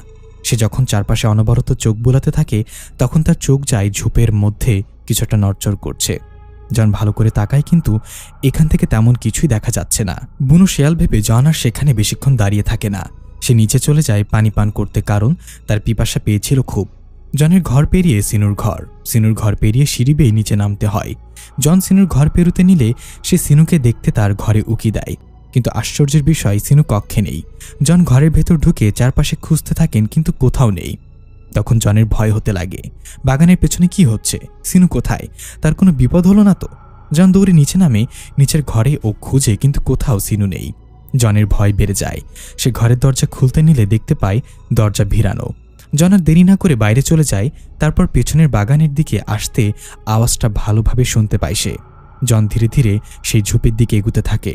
মনে অজানা অচেনা আশঙ্কার দানা বেঁধেছে। সে ঝোপের নিকটে আসতেই দেখতে পায় একটা মানুষ আরেকটা মানুষকে ছিঁড়ে খাচ্ছে। জনের চোখ বড় বড় হয়ে যায়। সে ভয়ে আতঙ্কে জমে যায়। পেছনে কারোর উপস্থিতি অনুভব করে এবার মানুষটির ঘাড় ঘুরিয়ে তাকায়। আমরা দেখতে পাই রক্তাক্ত মুখে তাকিয়ে আছে সিনু। তার মুখে এক টুকরো কাঁচা মাংস, গাল বেয়ে গড়িয়ে পড়ছে লাল রক্ত। তার সামনে একটা অজ্ঞাত লোক মরে পড়ে আছে। দেখে মনে হচ্ছে কিছুক্ষণ আগেই গত হয়েছে। লোকটার বুক ছিঁড়ে ফেলা হয়েছে, সেই ছেঁড়া ফাড়া অংশ দিয়ে ভেতরের কলিজাটা দৃশ্যমান। জন এমন দৃশ্য দেখে হরহর করে বমি করে দেন। তিনি বমি করে উঠে দাঁড়িয়ে সিনুকে বলেন, পাপা তুমি এটা কি করছো? কেন করছো? সিনুর গলা দিয়ে ঘর ঘর আওয়াজ হচ্ছে। সে মুখের মাংস চিবিয়ে খেয়ে হাত দিয়ে ইশারা কিছু একটা বলে। জন বলেন, এই লোকটা চুরি করতে এসেছিল, কিন্তু তুমি তাকে এভাবে মারলে কেন? আর তুমি একজন মানুষের আরেকজন মানুষের মাংস খাচ্ছ? পাপা তুমি এটা কেন করলে? সিনু রাগত্ব চোখে তাকিয়ে গলা দিয়ে অদ্ভুত আওয়াজ করে ওঠে। জন ভয়ে পিছিয়ে যান। সিনু মাথা নামিয়ে মানুষটির শরীরের মাংস টেনে ছিঁড়ে ছিঁড়ে খেতে থাকে। জন বলে, পাপা এসব বন্ধ করো। তুমি মানুষ আরেকটা মানুষের মাংস খেতে পারো না, এটা অন্যায়। চলে এসো পাপা এখান থেকে। সিনু হুঙ্কার দিয়ে ওঠে। জন ভয়ে কেঁপে ওঠেন। তিনি সিনুকে যেন চিনতেই পারছেন না। তার সহজ সরল ছেলেটা একটা মানুষকে মেরে তার মাংস ছিঁড়ে খাচ্ছে। এটা যেন জনের বিশ্বাসই হচ্ছে না। জন অশ্রুসিক্ত নয়নে তাকিয়ে আছে সিনুর দিকে। সিনু এক মনে মাংস খেয়ে যাচ্ছে। জন নিজের ছেলের এমন ভয়ঙ্কর কাজ নীরবে দাঁড়িয়ে দেখতে থাকেন। পাশে চোখ পড়তে দেখেন একটা ছাগলের মাথা আর দেহের অবশিষ্টাংশ। তার মানে ছাগলটিও সিনু খেয়েছে। কিছুটা দূরে পড়ে আছে একটা মৃত কুকুর, আর তার শরীরের মাথা নেই। শরীরের বিভিন্ন জায়গায় মাংস নেই। জন আর চিন্তা করতে পারে না, তার গা গুলি আসে। পরদিন সকালে জন ভয়ে ভয়ে সিনুর কক্ষে যান। সিনু বেঘরে ঘুমাচ্ছে। তিনি কাপা হাতে সিনুকে হালকা ধাক্কা দিয়ে ডাকেন, সিনু পাপা ওঠো, সিনু পাপা ওঠো। কিন্তু সিনুর লড়চড় নেই। সে বেঘরে ঘুমাচ্ছে। জন বারবার ডাকেন, কিন্তু সিনুর কোনো লড়চড় নেই। এবার জনের ভয় হতে থাকে, সিনুর কিছু হয়ে গেল না তো? কেটে গেছে 15 দিন। জন প্রতিদিন সিনুকে ডেকে যান, কিন্তু সিনুর ঘুম ভাঙে না। জন তার এক ডাক্তার বন্ধুকেও বাড়ি নিয়ে এসেছিলেন, কিন্তু সিনুর কোনো রোগ তিনি নির্ণয় করতে পারেননি। প্রতিদিনের ন্যায় আজও জন সিনুর কক্ষে এসে অশ্রু জলে চোখে সিনুকে ডাকছেন। বেশ কিছুক্ষণ ডাকার পর হঠাৎ সিনুর চোখের পাতা নড়ে উঠল। জন প্রথমে খেয়াল করেনি, কিন্তু পরপর যখন কয়েকবার চোখের পাতা নড়ে উঠল তখন জন খুশি মনে ডাকতে থাকেন, সিনু পাপা উঠো, পাপা দেখো, পাপা তোমার জন্য অপেক্ষা করছে, উঠো সিনু। সিনু ধীরে ধীরে চোখ খুলতে শুরু করে। সিনুকে জাগতে দেখে জন ছেলেকে জড়িয়ে ধরে কান্না করে দেন। 15টা দিন জনের দুর্বিষহ কেটেছে। ছেলের চিন্তায় ঘুম নিদ্রা নাওয়া খাওয়া কাজকাম কিছুই করেননি তিনি। এবার ছেলের দীর্ঘ ঘুম ভাঙায় তিনি ভীষণ খুশি। সিনিও পিতাকে জড়িয়ে ধরে রেখেছে। জনের মনে পড়ল 15 দিন আগের সেই ভয়ঙ্কর ঘটনার কথা। তিনি ছেলেকে আরও জোরে আঁকড়ে ধরলেন। এরপর ছেলেকে জিজ্ঞাসা করলেন, তোমার কিছু মনে আছে পাপা? সিনু খানিকটা অবাক হয়ে জনের দিকে তাকালো। জন উৎখুশ মন নিয়ে জিজ্ঞাসা করেন, ঘুমানোর আগে কিছু তোমার মনে আছে সিনু? সিনু কিছু চিন্তা করলো, মনে করার চেষ্টা করলো, কিন্তু তার কিছুই মনে পড়ল না। সে মাথা নাড়িয়ে না বোঝালো। জন যেন মনে মনে খুশি হলেন, যাক ছেলের কিছুই মনে নেই, তার মানে এমন ঘটনা সে আর ঘটাবে না। এরপর স্বাভাবিকভাবেই তাদের দিন কাটতে লাগলো। এর ভিতর সিনু আর তেমন কিছুই করেননি। বা তার আচরণেও তেমন অস্বাভাবিক কিছু লক্ষ্য করেনি জন। তবে সিনু জানালার সামনে দাঁড়িয়ে ঘন্টার পর ঘন্টা কারোর জন্য অপেক্ষা করত। দিন শেষে কাঙ্ক্ষিত ব্যক্তি দেখা না পেয়ে তার চোখ হতো উষ্ণস্নাত। দিনের পথে দিন চলতে লাগলেও জনও ভুলে গেছেন ছেলেরা করা সেই নৃশংস হত্যাকাণ্ডের কথা। সিনু আর স্কুলে যায়নি, তাই তিনি চিন্তা করলেন প্রাইভেট টিউটর রাখবেন। যেভাবে সেই কাজ। আজ বৃহস্পতিবার, বর্ষাকাল, তাই ঝিরিঝিরি বৃষ্টি হচ্ছে। জন বাড়ি ফিরলেন একজন যুবককে সাথে নিয়ে। সিনু উপরতলা থেকে সব পর্যবেক্ষণ করছিল। বাবার সাথে অপরিচিত ব্যক্তিকে দেখে সে দোতলা থেকে নেমে নিচতলায় আসে। জন সিনুকে নিচতলায় নামতে দেখে পরিচয় করিয়ে দেন। সিনু পাপা, ইনি হলেন মাইকেল, তোমার নতুন টিচার। সিনু হাসি হাসি মুখ করে মাইকেলের দিকে তাকালো। মাইকেল সিনুকে দেখে কিছুটা অবাক হয়ে তাকিয়ে আছে। সে ভাবছে সিনুর শারীরিক গঠন স্বাভাবিক বাচ্চাদের মতো নয়, কেমন যেন অস্বাভাবিক তার শারীরিক গঠন। মাইকেল নিজে মনে চিন্তা করে বাচ্চাটা হয়তো অটিস্টিক। সে আগ বাড়িয়ে এগিয়ে গিয়ে সিনুর পাশে দাঁড়ায়। সিনু লম্বায় এতটা যে মাইকেল তার কাঁধ বরাবর পড়েছে। মাইকেল ইতস্তত করলেও নিচ থেকে বলল, কেমন আছো সিনু? আমি তোমার নতুন টিচার মাইকেল, বলে হাসি হাসি মুখ করে সিনুর দিকে তাকালো। সিনু হাসি হাসি মুখ করে মাথা নাড়ায়, এরপর ইশারায় বলে, ভালো আছি। মাইকেল ঘাড় ঘুরিয়ে জনের দিকে তাকান। জন বুঝতে পেরে বলেন, আসলে সিনু ছোটবেলা থেকে কথা বলতে পারে না। মাইকেল চিন্তিত হয়ে প্রশ্ন করলেন, তাহলে সে পড়বে? তার কথা শেষ হওয়ার আগে জন বলেন, সে পড়াশোনা অনেক ভালো মাইকেল, তাকে একবার পড়া বুঝিয়ে দিলে তার মনে থাকে। যা সে মুখে প্রকাশ করতে পারে না তা সে চিত্রের মাধ্যমে অথবা লিখে রাখে। মাইকেল আশ্বস্ত হলো। সে বলে, ঠিক আছে সিনু, তাহলে উপরে চলো, তোমার কক্ষ দেখে নেই, আমরা পড়তে বসবো কাল থেকে। আজ পরিচিত হব কেমন? সিনু মাথা নাড়িয়ে সায় দেয়। জনও হাসি মুখে বলেন, সিনু, মাইকেল স্যারকে তোমার পছন্দ হয়েছে? সিনু হাসি মুখে মাথা নাড়িয়ে হ্যাঁ বোঝায়। এরপর সিনু মাইকেলকে নিয়ে তার কক্ষে চলে যায়। জনও হাসি মুখে তার কক্ষে চলে যায়। ফ্রেশ হয়ে তিনি মাইকেলের জন্য নাস্তা তৈরি করতে লেগে পড়লেন। সিনু তার কক্ষে মাইকেলকে নিয়ে গিয়েছে। মাইকেল চোখ ঘুরিয়ে ঘুরিয়ে সিনুর পুরো কক্ষ দেখছেন। মাইকেল সিনুর পড়ার টেবিলে এসে দাঁড়িয়ে টেবিলে রাখা স্ক্র্যাচ বইটা হাতে নিলেন। সিনু খুব সুন্দর করে স্ক্র্যাচগুলো এঁকেছে। প্রথম পৃষ্ঠায় দুজন মানবী আর তাদের কোলে একটা ফুটফুটে বাচ্চা। মাইকেল অনুমান করে এখানে জন আর ওনার স্ত্রীকে স্ক্র্যাচ এঁকেছে সিনু, কোলের বাচ্চাটা সে নিজেই। এমন ধারণা কারণ প্রায় বাচ্চারাই প্রথম নিজের বাবা মায়ের স্ক্র্যাচ আঁকার চেষ্টা করে। অবশ্যই সিনুও তার ব্যতিক্রম নয়। এর পরের পৃষ্ঠাগুলোতে বিভিন্ন চিত্র ফুটে উঠেছে। সিনুর অস্বাভাবিক বেড়ে ওঠা নিয়ে সে যে নিজেও চিন্তিত, তার চিত্রে এটা তার প্রমাণ মিলেছে। সিনু নিজেকে অন্য বাচ্চার থেকে আলাদা মনে করে। তার শারীরিক গঠনও স্বাভাবিক বাচ্চার মতো নয়, এগুলো সে তার চিত্রে তুলে ধরেছে। এরপর চিত্রে দেখা যায় স্কুলে কিছু বাচ্চা সিনুকে টিচ করছে। আর এক স্ক্র্যাচে দেখা যায় তাকে দৌড়াচ্ছে বাচ্চাগুলো। প্রতিটি পাতায় সিনুর ভিন্ন ভিন্ন স্ক্র্যাচ করা। একটা পাতায় সে থমকান মাইকেল। এখানে দোতলার জানালায় সিনু দাঁড়িয়ে আছে, নিচে লাল ফ্রক পরা একটা ছোট্ট মেয়ে খেলা করছে। সিনু তার দিকে এক ধ্যানে তাকিয়ে আছে। সিনুর মুখে হাসি। এরপর বেশ কিছু চিত্রে সিনু আর মেয়েটির স্ক্র্যাচ। এরপরে স্ক্র্যাচগুলো দেখে মাইকেল শকড হন। স্ক্র্যাচ আঁকা সিনু একটা কুকুরের ঘাড়ে কামড়ে ধরেছে, আর সে লাল ফ্রক পরা মেয়েটা ভয় দেয়ালের সাথে মিশে আছে। এর পরের পৃষ্ঠায় ধর ছাড়া কুকুরটি পড়ে আছে। সিনু দেয়ালের ওখানে অসহায় হয়ে চোখে তাকিয়ে আছে। লাল ফ্রক পরা মেয়েটি ছুটে চলে যাচ্ছে। এরপরে চিত্র দেখে মাইকেলের চোখ বড় বড় হয়ে যায়। শিরদাঁড়া দিয়ে হিমশীতল হাওয়া বেয়ে যায়। ফ্যানের বাতাসও দরদর করে ঘামছেন মাইকেল। তার হাত কাঁপাকাঁপি শুরু হয়ে গিয়েছে। তিনি বেশ করে বুঝতে পারছেন সিনু যা যা করে নিত্যকার জীবনের সবকিছু চিত্রের মাধ্যমে প্রকাশ করে। তার মানে এই ভয়ঙ্কর হত্যাকাণ্ডটিও সেই ঘটিয়েছে। এটা ভাবতে মাইকেলের কেমন ভয় ভয় করতে লাগে। তখনই তার ঘাড়ে নরম নিঃশ্বাস পড়ে। মাইকেলের শরীর শিরশির হতে থাকে। কপাল বেয়ে ঘামের ফোঁটা গড়িয়ে পড়ে। সে বড় বড় চোখ করে আস্তে আস্তে ঘাড় ঘুরিয়ে পেছনে তাকাতে দেখে সিনু একদম নিকটে দাঁড়িয়ে আছে তার। সিনু চোখজোড়া শীতল ঠান্ডা। তাকে দেখে প্রচণ্ড শান্ত মনে হচ্ছে, যেমন করে ঝড়ের আগের মুহূর্ত হয়। মাইকেল কাঁপা কাঁপা কণ্ঠে ডাকেন, সিনু। সিনু কোনো কথা বলছে না। তার দৃষ্টি মাইকেলের চোখে সীমাবদ্ধ। চোখের মণিগুলো একটুও নড়ছে না। হিমশীতল সেই চাহনি মাইকেলকে ভয় পাইয়ে দিচ্ছে। পুরো ঘরে পিনপতন নীরবতা। মাইকেল ভয়ে এক চুলও নড়তে পারছে না। সিনু ঠাই দাঁড়িয়ে আছে। এমন পরিস্থিতি ঘরে যেন ঝড়ের পূর্বাভাস মিলছে। তখনই সেখানে উপস্থিত হয় জন, হাতে তার নাস্তার ট্রে। সে এসে সিনু আর মাইকেলকে এইভাবে দাঁড়িয়ে থাকতে দেখে গলা কেসে বলে, আসতে পারি? সিনু মাথা কাত করে জনের দিকে তাকায়। মাইকেল যেন জান ফিরে পেল। শামতামতা করে বলে, আসুন আসুন জন সাহেব। জন হেসে এসে নাস্তার ট্রে টেবিলে রেখে বলে, মাইকেল, নাস্তা করে নিন। আর সিনুকে কেমন লাগলো আপনার? স্টুডেন্ট পছন্দ হয়েছে তো? আমার সিনু কিন্তু গুড বয়, ভীষণ শান্তশিষ্ট আর পড়াই পটু। মাইকেল বিড়বিড় করে বলে, হ্যাঁ, যে শান্ত আস্ত মানুষ মেরে খেয়ে ফেলে। কিছু বললেন মিস্টার মাইকেল? না কিছু না, বলছি আসলে সিনু অনেক মেধাবী। তাহলে আপনি কাল থেকে আসছেন তো পড়াতে? মাইকেল ভীত চোখে সিনুর দিকে তাকায়। সিনু মাইকেলের দিকে এক দৃষ্টিতে তাকিয়ে আছে। মাইকেল শুকনো ঢোক গিলে বললেন, হ্যাঁ হ্যাঁ, অবশ্যই আসবো। ঠিক আছে, তাহলে আগামীকাল থেকে বিকালে পুড়িয়ে যাবেন, এই কথাই থাকলো। মাইকেল মাথা নাড়িয়ে ভ্যাবলা হাসি দেয় আর মনে মনে বলে, এখান থেকে বের হই আর এই জীবনও আসবো না এখানে।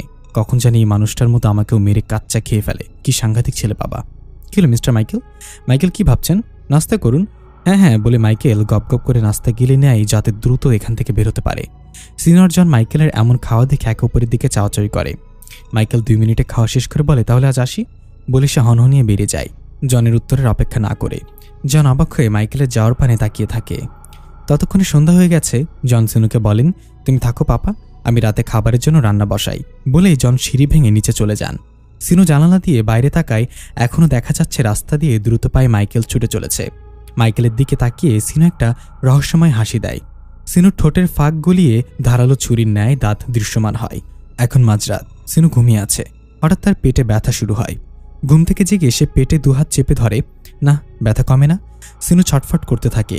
এভাবে কেটে যায় বেশ কিছুক্ষণ। হঠাৎ সিনু সোজা হয়ে দাঁড়ায়। তার চোয়াল শক্ত হয়। এখন আর পেটে ব্যথা করছে না, তবে খুব পিপাসা লাগছে। সে উঠে সিঁড়ি বেয়ে নামতে থাকে। নিচতলায় সে ডাইনিং টেবিল থেকে জগ ভর্তি জল পুরোটা একসাথে পান করে নেয়। কিন্তু না, পিপাসা মিটছে না। এ যেন অন্যরকম এক পিপাসা। সিনুস নিস্তব্ধ হয়ে দাঁড়িয়ে আছে, কিছু একটা ভাবছে। এরপর দোতলায় জনের কক্ষের দিকে তাকায়। ধীরে ধীরে সিঁড়ি বেয়ে সে জনের কক্ষে চলে আসে। জন বেঘরে ঘুমাচ্ছে হাত পা ছাড়িয়ে। সিনু চোখ দিয়ে জনের আয়তন মেপে নিল। এরপর এক দৃষ্টিতে তাকিয়ে থাকে জনের দিকে। ভয়ঙ্কর সেই চাহনি, যেন ক্ষুধার্ত হিংস্র বাঘ তার শিকারকে পর্যবেক্ষণ করছে। জন হঠাৎ নড়ে উঠল। সিনুর ধ্যান ভাঙে। এরপর কি যেন ভেবে সে জনের ঘর থেকে বেরিয়ে যায়। কেটে গেছে প্রহর। শেষ রাত্রিরের ঘন কালো আধার ভেদ করে একটা বিশালাকার কৃষকায় জীব কাঁধে বন্দোবস্তি করে কিছু একটা নিয়ে জনের বাড়ির পেছনের দিকটায় আসতে থাকে। ঘুমের মধ্যেই ভীষণ পানি পিপাসা পায় জনের। ঘুম ভেঙে গেলে পাশের টেবিলে হাত দিয়ে দেখে জগ খালি। তাই অজ্ঞতা উঠে সে জগ নিয়ে নিচে যেতে উদ্যত হয়। সিনুর কক্ষ পেরুতেই তার মনে হয় কক্ষে সিনু নেই। সে তড়িৎ গতিতে সিনুর ঘরে প্রবেশ করে। সত্যি সিনু নেই। জনের মাথায় হাত পড়ে। ভয়ঙ্কর সব চিন্তা মাথায় হানা দেয়। তাহলে কি সিনু আবারও? তখনই কটমট শব্দ শোনা যায়, যেন কেউ চিবিয়ে হাড়গোড় খাচ্ছে। জনের আর বুঝতে দেরি হয় না, সিনু আবারও কাউকে শিকার করে নিয়ে এসেছে। জনের অপেক্ষা না করে নিচে দ্রুত নেমে যান। আজ আর নিচতলায় খুঁজতে হয় না, কারণ সদর দরজা শটান করে খোলা। জন দৌড়ে বাগানের দিকে যান, কিন্তু না, এখানে নয়। শব্দ আসছে বাড়ির পেছনের দিকটায়। জন ভীত সন্ত্রস্ত হয়ে ধীর পায়ে এগিয়ে যেতে থাকেন বাড়ির পেছনের দিকে। ধীরে ধীরে যখন তিনি বাড়ির পেছনে পৌঁছায়, তখন তিনি দেখতে পান সিনু একটা মানুষকে আস্ত খেয়ে ফেলেছে। এখন হাড়গোড় চিবিয়ে খাচ্ছে। পাশে মানুষের জামাকাপড় পরে আছে। জন আর সহ্য করতে পারে না, মাথা ঘুরে পড়ে যায়। পরদিন সূর্যের তীব্র আলোয় হুঁশ ফিরে জনের। চোখ খুলতেই খোলা আকাশে চোখ পড়ে। কয়েকটি চিল আকাশে উড়ে যাচ্ছে। পাশেই ক্রিং ক্রিং বেল বাজিয়ে পেপারওয়ালা যাচ্ছে। জন আস্তে আস্তে উঠে বসেন। তিনি এখনও বাড়ির পেছনের দিকটায় পড়ে আছেন। চারপাশে চোখ বুলিয়ে আর কাউকে দেখতে পান না। রাতের কথা মনে হতেই গা শিরশির করে ওঠে তার। ভয়ে ভয়ে সে স্থানে তাকান যেখানে সিনু বসে হাড়গোড় চিবিয়ে খাচ্ছিল। কিন্তু আশ্চর্যজনকভাবে পুরো জায়গাটা পরিষ্কার, এমনকি লোকটার জামাকাপড় এখানে নেই। তার মানে সিনু রাতেই সব পরিষ্কার করে রেখেছে। জন এই সমস্ত ভাবনার মধ্যে 2 তলার দিকে চোখ যায়। 2 তলার ছোট্ট জানালা দিয়ে 2টো চোখ তার দিকে তাকিয়ে আছে। ভয়ঙ্কর লাল সেই চোখ। জনের অন্তর আত্মা কেঁপে ওঠে। বুঝতে বাকি রয় না এটা সিনু দাঁড়িয়ে আছে। জন দ্রুত উঠে ঘরে যাওয়ার জন্য প্রস্তুতি হন। ঘরে প্রবেশ করতেই হঠাৎ সিনুর সামনে এসে দাঁড়ায়। জন ভয় পাচ্ছেন সিনুকে খুব। সিনু জনকে আচমকা শক্ত করে জড়িয়ে ধরে। জনের মন ধীরে ধীরে শান্ত হয়ে যায়। তিনি সিনুকে আঁকড়ে ধরেন আর চিন্তা করেন, আমার মাহারা ছেলেটার সাথে এসব কি হচ্ছে হঠাৎ করে? কেন হচ্ছে? সিনু জনকে ছেড়ে একটা মুচকি হাসি দেয়। এরপর ইশারায় বলে, সারা রাত ঘুমাইনি পাপা। তুমি বাইরে ছিলে। কয়েকটি শিয়াল পেছনের দিকটায় ঘুরঘুর করছিল। আমি তোমাকে পাহারা দিচ্ছিলাম। এখন ঘুমাবো, আমি ঘরে যাচ্ছি। সিনুর বাবার প্রতি এত ভালোবাসা দেখে জনের চোখ অশ্রুজল হয়। সিনু ধীরে ধীরে 2 তলায় তার ঘরে গিয়ে শুয়ে পড়ে। জন পুরো ঘটনা মনের ভেতরে দাফন করে দেন। একমাত্র ছেলে তার সাথে আজব কিছু হচ্ছে, যার কারণেই এমন কিছু হচ্ছে হয়তো। এসব ভেবে জন নিজে উপরে ফ্রেশ হয়ে চলে যান। যাওয়ার আগে সিনুর ঘরে উকি দেন। সিনু লক্ষ্মী বাচ্চার মতো ঘুমিয়ে পড়েছে বিছানায়। জন মুচকি এসে তার ঘরে চলে যান। ওই দিন বিকেলে জন মাইকেলের জন্য অপেক্ষা করতে থাকেন, কিন্তু মাইকেল আসে না। জন বুঝতে পারেন না মাইকেল কেন আসেনি। তবে নিজ থেকে ভেবে নেন হয়তো কোনো কাজ পড়ে গেছে। আর না আসতেই ভালো হয়েছে, কারণ সিনু তো ঘুমিয়ে গেছে আজ। এরপর আবারও 15 দিন কেটে যায়। সিনুর ঘুম ভাঙে না। জন এখন বুঝতে পারেন সিনু কোনো মানুষকে আহার করার পর গুনে গুনে 15 দিন ঘুমায়। এর আগে কোনোভাবেই তার ঘুম ভাঙে না। এইভাবে জন কিছুটা নিশ্চিত হন যে যাই হোক, এই 15 দিন হয়তো সিনু এইসব ভুলে যাবে। হয়তো এমন ঘটনা আর নাও ঘটতে পারে।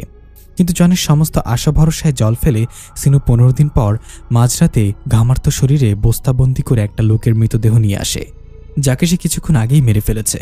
এরপর নিয়ম মতোই সে মানুষটির মাংস ছিঁড়ে ছিঁড়ে খেতে থাকে। জন এসব আর সহ্য করতে পারছে না, তিনি কি করবেন কিছুই বুঝতে পারেন না। সিনু রোজকার নিয়মে খাওয়ার শেষে ঘুমিয়ে পড়ে এবং তার ঘুম যথারীতি 15 দিন পর ভাঙে। সেদিনের পর মাইকেল আর একদিনও আসেনি সিনুকে পড়াতে। জনও আর মাথা ঘামাননি। এভাবে জনের দিন কাটতে লাগলো আতঙ্ক আর দুশ্চিন্তায়। সিনুর শরীর এখনও আরও বিশাল আকার ধারণ করেছে। তার শরীরের মাপের কোনো পোশাক নেই। একটা 3/4 প্যান্ট পরিয়ে রাখেন তাকে। সিনু দিনের বেলা আর জানালাও দাঁড়ায় না। নিজেকে এক কক্ষের ভেতর বন্দি করে নিয়েছে, কেবল রাতের আধারে শিকারে বের হয়।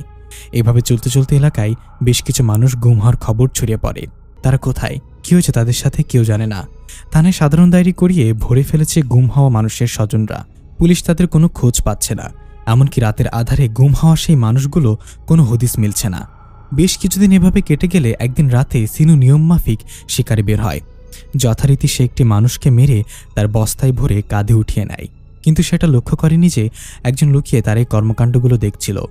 এর পরদিন থেকে পুরো এলাকায় ছড়িয়ে পড়ে একটা মানুষ খেকো বিশালাকৃতির দানব এই মানুষগুলোকে মেরে বস্তাবন্দি করে নিয়ে যায় রাতের আধারে। কিন্তু সেই ব্যক্তিটি বলতে পারে না এই দানবটি কোথায় নিয়ে গেছে মানুষগুলোকে। পুলিশ তৎপর হয়, চারিদিকে খোঁজ লাগায়, পাহারা বসায়, টহল দেয়, কিন্তু কোনো কিছুই তারা ধরতে পারে না। পত্রিকায় ছাপা হয় সতর্কবার্তা, রাতে যেন কেউ একা ঘর থেকে না বের হয়।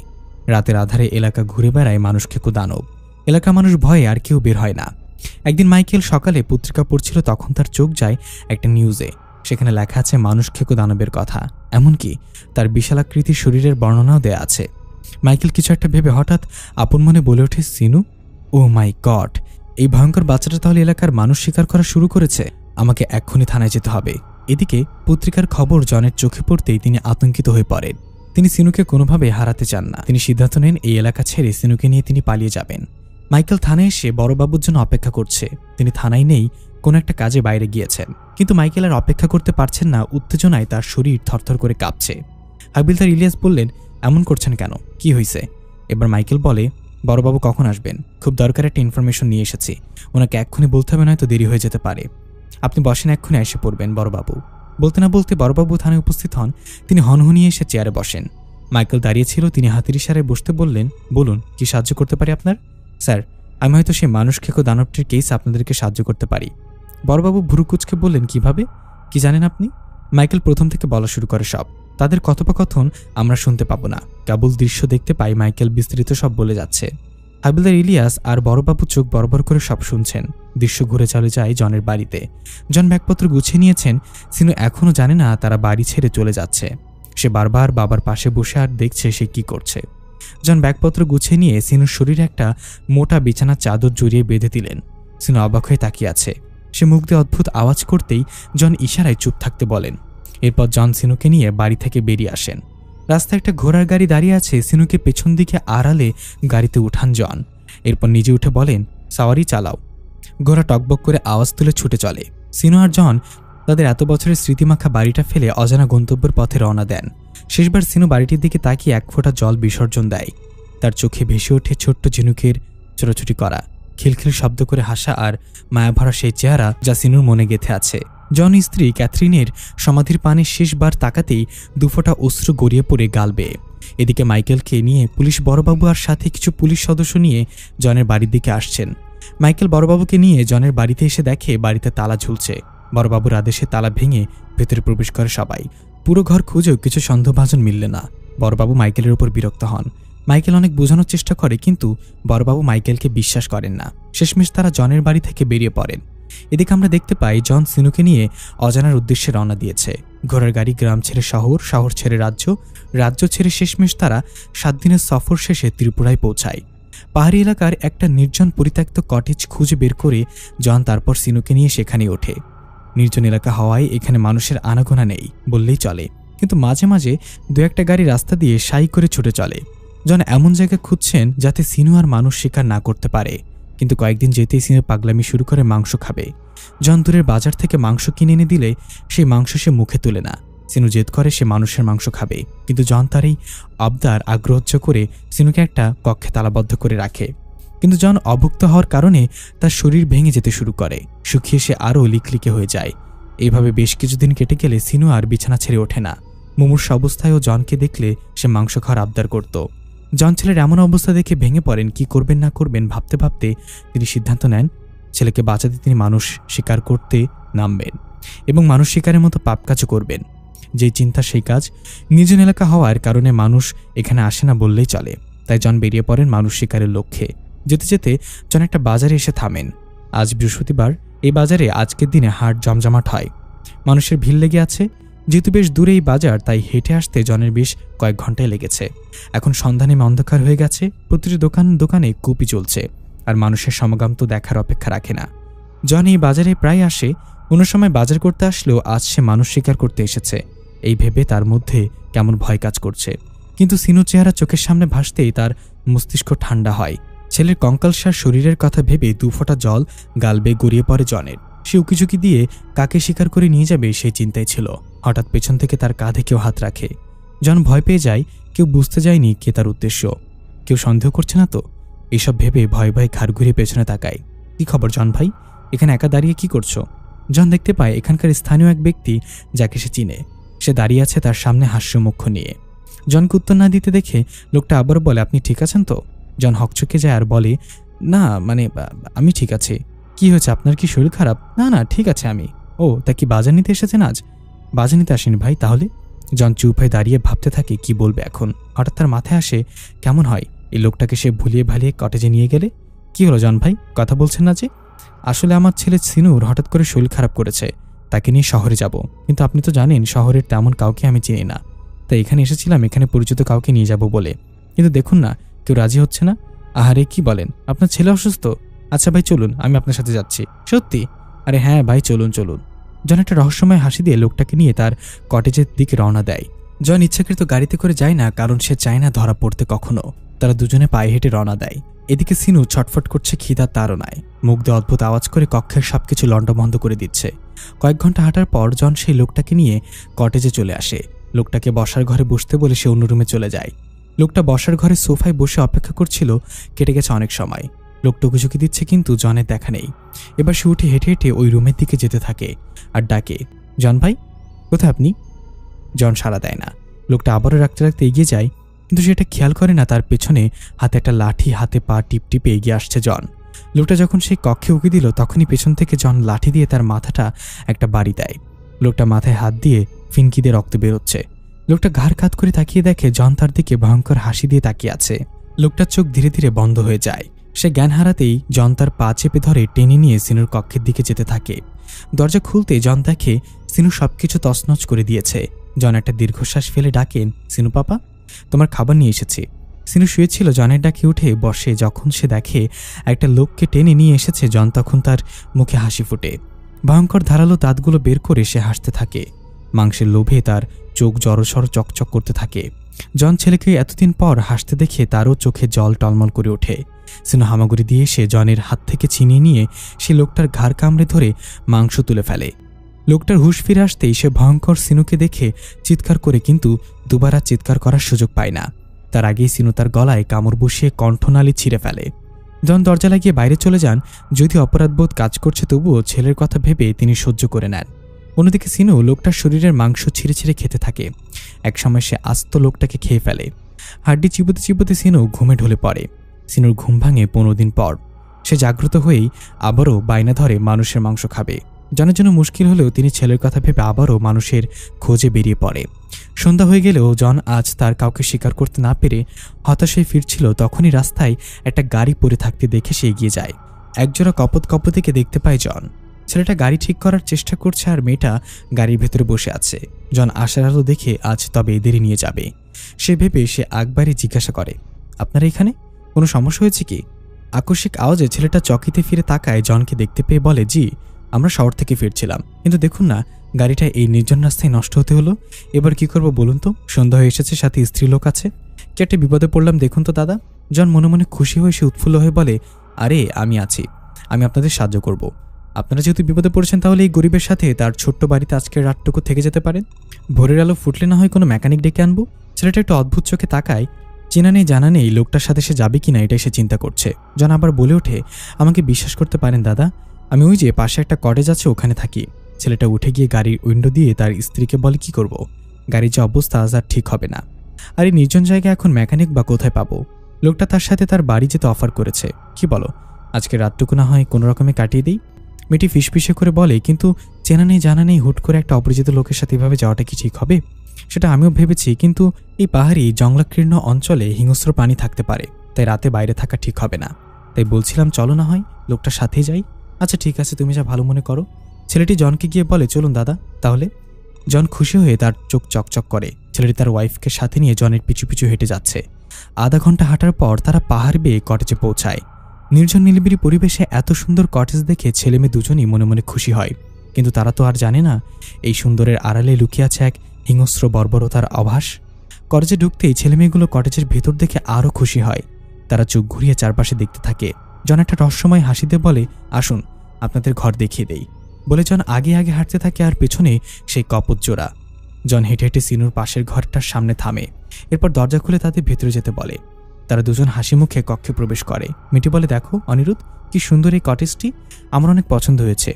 অনিরুদ্ধ মুচকি এসে বলে, এখানে এসে ভুল করিনি তাহলে। বলেই মেয়েটির কোমর জড়িয়ে ধরে বলে, তাহলে এই সুন্দর কটেজে হানিমুনটা সেরে ফেলি কেমন?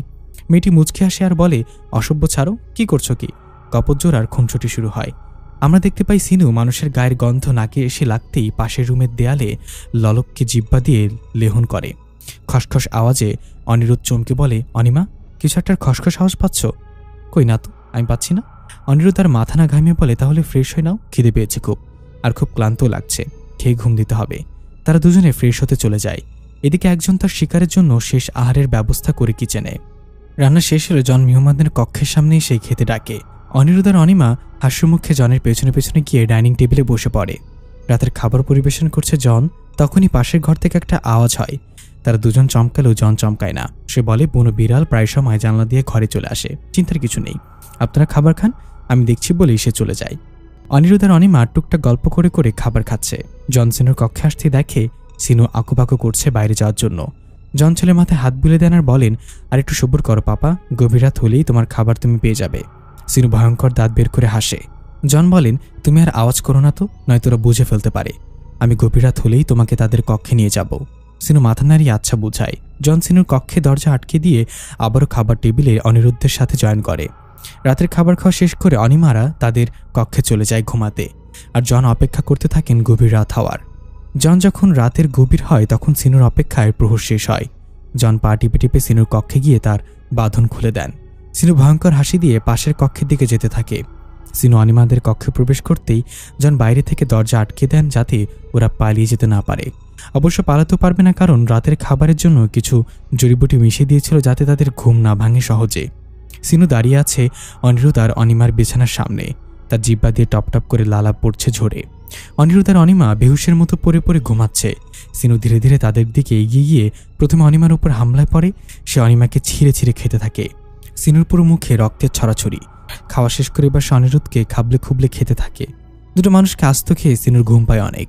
সে রক্তে মাখামাখি অবস্থাতে ওখানেই ঘুমিয়ে পড়ে। জন দরজা খুলে দেখেন সিনু ঘুমিয়ে পড়েছে। তারপর তিনিও দরজা বন্ধ করে তার ঘরে চলে যান ঘুমাতে। এভাবে জন আর সিনুর দিন কাটতে লাগলো।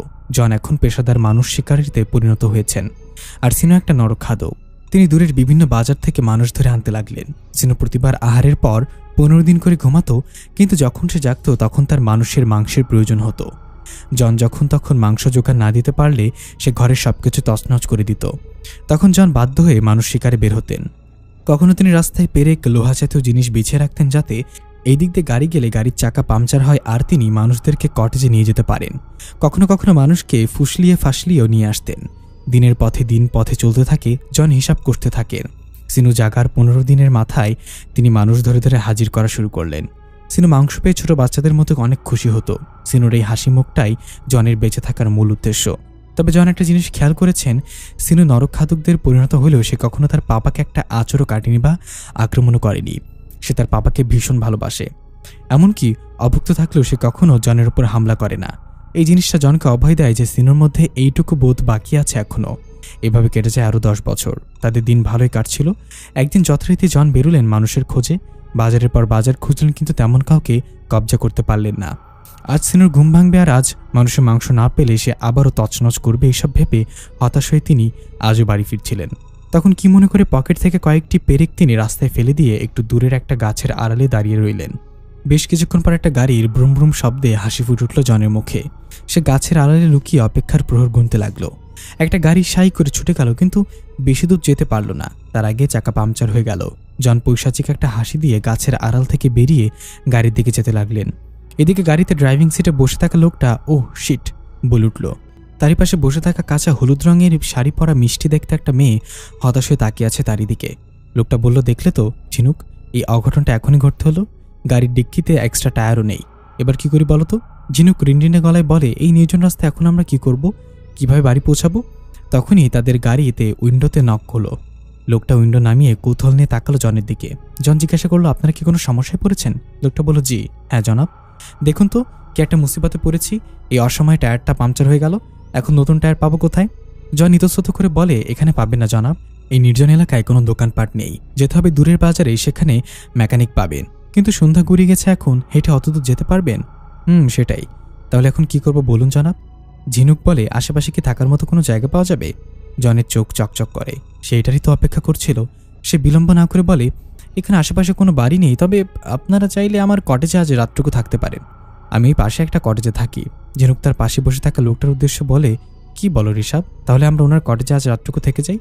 ঋষাব এতক্ষণ জনকে আপাতমস্তক পর্যবেক্ষণ করছিল, এবার সে ঝিনুকের কানে কানে ফিসফিস করে বলে, কিন্তু এই লোকটা অপরিচিত, তার সাথে যাওয়া কি ঠিক হবে?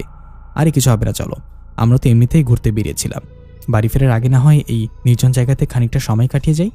আচ্ছা তুমি যখন বলছো তাহলে ঠিক আছে। এবার ঋষাব জনের দিকে তাকিয়ে বলে, ঠিক আছে চলুন আপনার কটেজে। জন খুশি মনে আগে আগে হাঁটতে থাকে, তার পেছনে ঝিনুক আর ঋষাব হাঁটছে। ঋষাব ঝিনুকের দিকে তাকিয়ে আর চোখে তাকিয়ে গান ধরে, আমার হিয়ার মাঝে লুকিয়েছিলে, দেখতে আমি পাইনি তোমায়, দেখতে আমি পাইনি। ঝিনুক আর ঋষাব সারা রাস্তা দুষ্টামি করে এসেছে। জন আর চোখে তাদেরকে বারবার দেখছিলেন। তিনি আরও অনেক দম্পতিদের সিনুর খাদ্যে পরিণত করেছেন, কিন্তু এত মিষ্টি মধুর সম্পর্ক তাদের মাঝে কখনো পরিলক্ষিত হয়নি জনের। কটেজে পৌঁছে ঝিনুক এদিক সেদিক ঘুরে ঘুরে দেখছে, আর ঋষাব তার পিছু পিছু বউ পাগলদের মতো আঁচলে ধরে ধরে হাঁটছে, যেন আঁচল ছেড়ে দিলে ঝিনুককে হারিয়ে ফেলবে। ঝিনুকের বাবা জন্মসূত্রে ইন্ডিয়ান, বাংলাদেশে তিনি কাজের তাগিদে ছিলেন অনেক বছর, কিন্তু 6 বছর বাংলায় থাকার পর একদিন ঝিনুক অস্বাভাবিক আচরণ শুরু করে। মেয়ে কোনো কিছু দেখে হয়তো প্রচণ্ড শকড হয়েছিল, তার বারবার খিঁচুনি উঠছিল। তখন একমাত্র মেয়ের চিকিৎসার জন্য তিনি কলকাতা ব্যাক করেন। এখানে ট্রিটমেন্ট কালে জানা যায় ঝিনুক তার খেলার সাথীকে আকস্মিক হিংস্র হতে দেখে ট্রমাটাইজ হয়ে গিয়েছিল। চিকিৎসার অনেকদিন পর ঝিনুক সুস্থ হয়। ঝিনুকের বাবাও ততদিনে কলকাতায় চাকরির ব্যবস্থা করে নিয়েছেন। এরপর আর বাংলায় ফেরা হয়নি তাদের, এখানে স্থায়ী আবাস গড়ে তোলেন। ঝিনুক 15 বছরের হলে তাকে বিয়ে দেন ঋষাবের সাথে। এই তো 6 মাস আগে তাদের বিয়ে হয়েছে। ঝিনুক ছোটবেলায় ভয়ঙ্কর সে ট্রমা কাটিয়ে ঠিকই উঠেছে, কিন্তু এখনও সিনুর কথা হঠাৎ হঠাৎ তার মনে হয়। ঋষাব তাকে আগলে রেখেছে ঠিক ঝিনুকের ভেতরে সুরক্ষিত মুক্তার মতো। ঝিনুক পুরো কাজটিকে ঘুরে ঘুরে দেখছে, তার পেছনে পেছনে ঋষাবও হাঁটছিল। জন তাদের বাধা দেননি, বরং তিনি এই জুটির প্রেম উপভোগ করছিলেন। সিনুর এখনো ঘুম ভাঙেনি, আর তার ঘর তালাবদ্ধ হওয়ায় সেদিক ঝিনুক যেতে পারেনি। তবে জনকে ঠিকই প্রশ্নবদ্ধ করেছিল, আচ্ছা আঙ্কেল, এই কক্ষে তালা ঝুলছে কেন? জন উত্তর প্রদানে বিলম্ব না করে বলেন, এটা আমার প্রিয়জনের কক্ষ, তাই তালাবদ্ধ করে রাখি।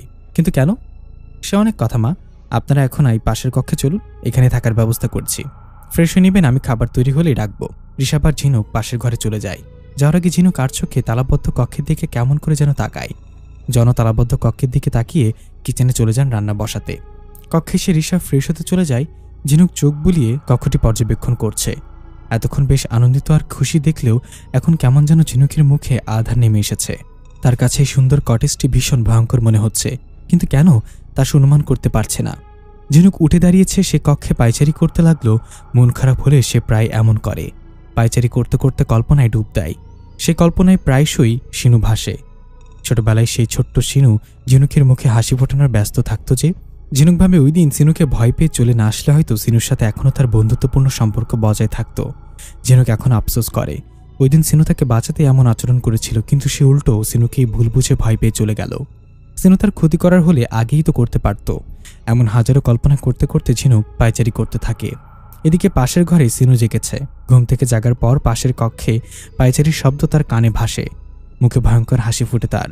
তাহলে পাপা নিশ্চয়ই তার খাবার রেডি রেখেছে, আর কয়েক প্রহর কেবল অপেক্ষা মাত্র।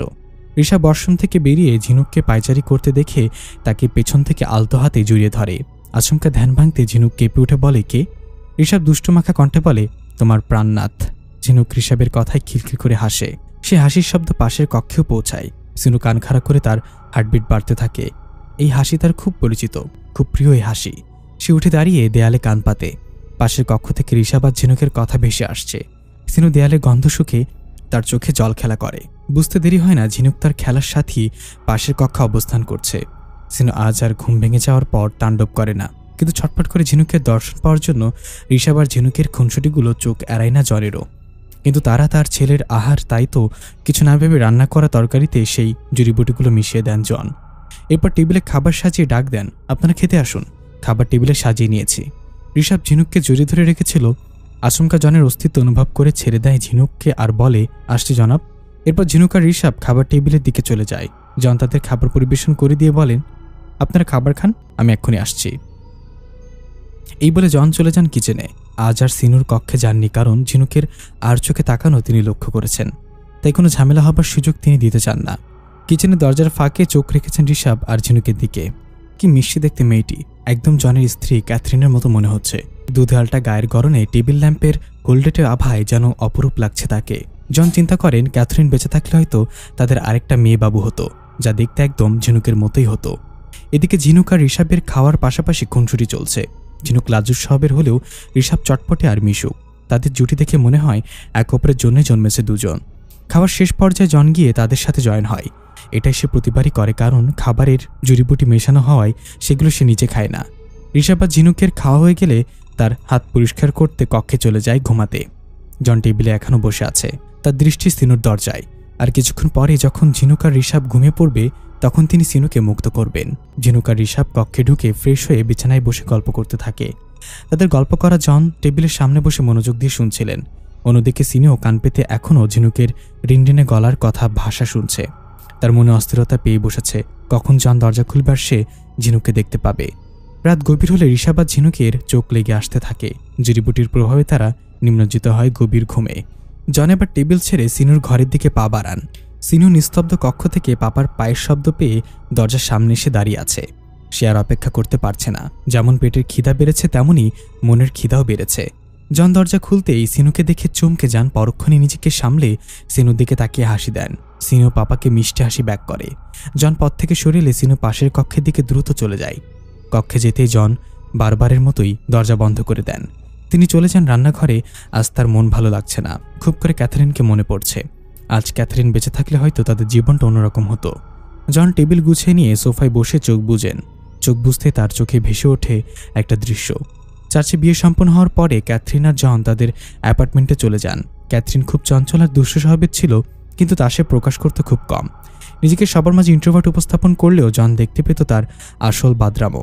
অ্যাপার্টমেন্টে পৌঁছা মাত্রই সে মুখ কালো করে নেয়। জন প্রিয়সিনীর মুখ আধার দেখে ভয় পেয়ে যান। তিনি জিজ্ঞাসা করেন কি হয়েছে, কিন্তু ক্যাথরিন কোনো উত্তর করে না। এভাবে বেশ কিছু সময় অতিবাহিত হয়, ক্যাথরিন কিছুই বলে না। জন খুব ভয় আর দুশ্চিন্তা করতে থাকে। তার মনে হতে থাকে ক্যাথরিন তাকে হয়তো পছন্দ করছে না, কিন্তু ক্যাথরিনকে সে তার জীবনের চেয়েও বেশি ভালোবাসে। জন উপায় না পেয়ে মনকে শান্ত করে বলে, ক্যাথি, আমাকে তোমার পছন্দ না হলে বলো, আমি একদম মন খারাপ করব না, কিন্তু এভাবে চুপ করে থেকো না প্লিজ, আমি সহ্য করতে পারছি না। ক্যাথরিন মুখ কালো করে বলে, আপনি ঠিকই ভেবেছেন, আমি আপনাকে পছন্দ করি না। জনের মন ভেঙে যায়, চোখে জল চলে আসে। সে তবুও মন শক্ত করে বলে, ঠিক আছে, আমি তোমার থেকে দূরে চলে যাব, তবু তুমি মন খারাপ করো না প্লিজ, তোমার নিরাপত্তা আমি মেনে নিতে পারছি না ক্যাথি। এবার ক্যাথরিন হু হু করে একটা দম ফাটা হাসি দিয়ে হাসতে থাকে। জন ভেবাচেকা খেয়ে বসে থাকে। ক্যাথরিন বলে, বোকানাথ, আমি আপনাকে ভীষণ পছন্দ করি, এমনকি কখনো যদি আপনার সাথে আমার জীবনও দিতে হয় আমি নির্দ্বিধায় দিতে পারি। জন ক্যাথির মুখে হাত চেপে ধরে বলে, আর কখনো মরার কথা মুখে আনবে না ক্যাথি, তুমি না থাকলে আমি থাকবো না। এরপর কত হাসি খুশি আর আনন্দে তাদের দিন কাটছিল।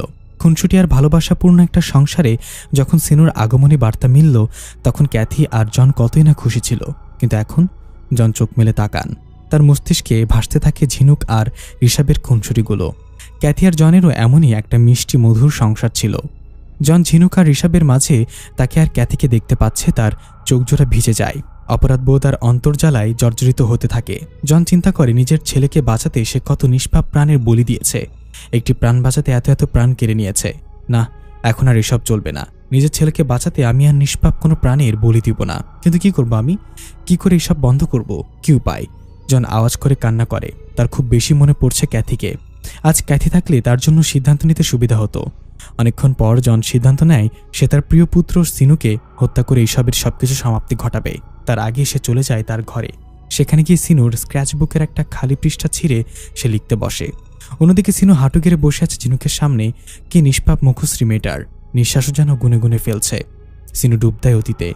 অতীতে সে ছোট্ট ঝিনুক দাপিয়ে বেড়াচ্ছে পুরো বাগান জুড়ে। আর সিনু দোতলার জানলা দিয়ে তাকে দেখে চলেছে এক মনে। হঠাৎ ঝিনুক হালকা কেঁপে উঠতেই সিনুর ধ্যান ভাঙে। ঠান্ডা লাগছে হয়তো ঝিনুকের, কেমন ঘুমের মধ্যে কুকড়েও গেছে। সিনু উঠে গিয়ে কাঁথাটা মেলে দেয় ঝিনুকের ওপর। আরাম পেয়ে ঝিনুক হাত পা মেলে ঘুমায়। সিনুর মুখে হাসি ফোটে, কিন্তু পরক্ষণে ঝিনুকের পাশে শুয়ে থাকা ঋষাবের দিকে চোখ যায়। সিনুর ভেতর জ্বালা অনুভব হয়। সে ক্রোধে ফেটে পড়তে শুরু করে। ঋষাবকে দেখে তার খিদা ও মাথাচড়া দিয়ে ওঠে। সে ঋষাবের পা চেপে ধরে টেনে বিছানা থেকে নামিয়ে ঘরের বাইরে চলে যায়। ঘর থেকে বেরিয়ে যে টেনে নিয়ে যায় ঋষাবকে তার কক্ষে। এরপর দরজা বন্ধ করে দেয়। জন চিঠি লেখা শেষ করে চিঠি এবং সিনুর স্ক্র্যাচবুকটি বসার ঘরে টেবিলের উপর রেখে দেন। সাথে কলিকাতার বিভিন্ন লাইব্রেরি থেকে রাহুর গ্রহণ লিখে রাখা বইগুলো রেখে দেন। এরপর তিনি কিচেনের দিকে পা বাড়ান। রাহুর গ্রহণের একটা বই থেকে তিনি জানতে পেরেছেন, রাহু যখন চন্দ্রকে গিলে ফেলে সেই সময় কোনো প্রসূতি মহিলার প্রসব বেদনা উঠলে রাহুর নজর পড়ে তার অনাগত সেই শিশুর ওপরে। তখন রাহু তার প্রকোপ ফেলে পেটের বাচ্চাটার ওপর। রাহুর প্রকোপ ভূমিষ্ঠ হয় এক দৈত্য মানব, যার প্রধান আহার নরমাংস। সে দেখতে মানুষের মতো হলেও মানুষ নয়, সে দৈত্য। আর এই দৈত্যকে ধ্বংস করতে হলে তাকে জন্ম দেওয়া পিতা বা মাতার শরীরের মাংসের মধ্যে জেহের, যা 20টি বিষাক্ত প্রাণীর বিষ থেকে তৈরি, তা মিশিয়ে তাকে তা আহার করাতে হবে। জন কিচেন থেকে একটা বাটি নিয়েছেন আর জেহের, যা তিনি 20টি বিষাক্ত প্রাণীর বিষ থেকে তৈরি করে রেখেছিলেন আগে। জন যখন বই থেকে সিনুর এই অভিশপ্ত জীবনের মুক্তির উপায় জেনেছিলেন, তখনই তিনি এই জেহের তৈরি করে রেখেছিলেন, কিন্তু সাহস হয়নি নিজের ঔষধজাত পুত্রকে নিজ হাতে হত্যা করার। কিন্তু আজ তিনি তার সেই অপূর্ণ কাজটি সম্পূর্ণ করবেন। আর তাছাড়া কোনো উপায় নেই সিনুর মুক্তির। জন ছুরি দিয়ে নিজের উরুর মাংস কেটে নেন। ফিনকিতে রক্ত বেরোয়। জনের অসহ্য যন্ত্রণা হয়, কিন্তু এই যন্ত্রণা প্রিয় পুত্রকে হারাবার যন্ত্রণার কাছে নিতান্তই তুচ্ছ মনে হয় জনের। মাংস বাটিতে রেখে তিনি তাতে জেহের মিশিয়ে দেন। এরপর ঝিনুকদের কক্ষের দিকে পা বাড়ান।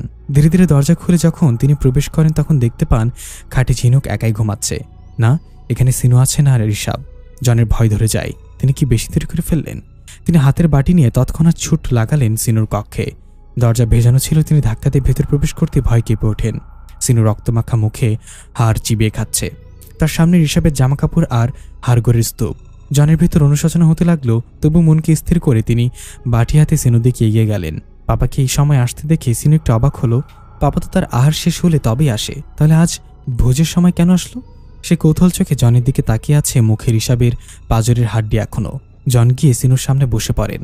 হাতের মাংসের বাটি এগিয়ে দিয়ে সিনুকে বলেন, পাপা, তোমাকে একটা কথা বলবো, তুমি শুনবে সিনু পাপা? সিনু মাথা নাড়িয়ে হ্যাঁ বোঝাই। এই নাও, এটা খেয়ে নাও সিনু।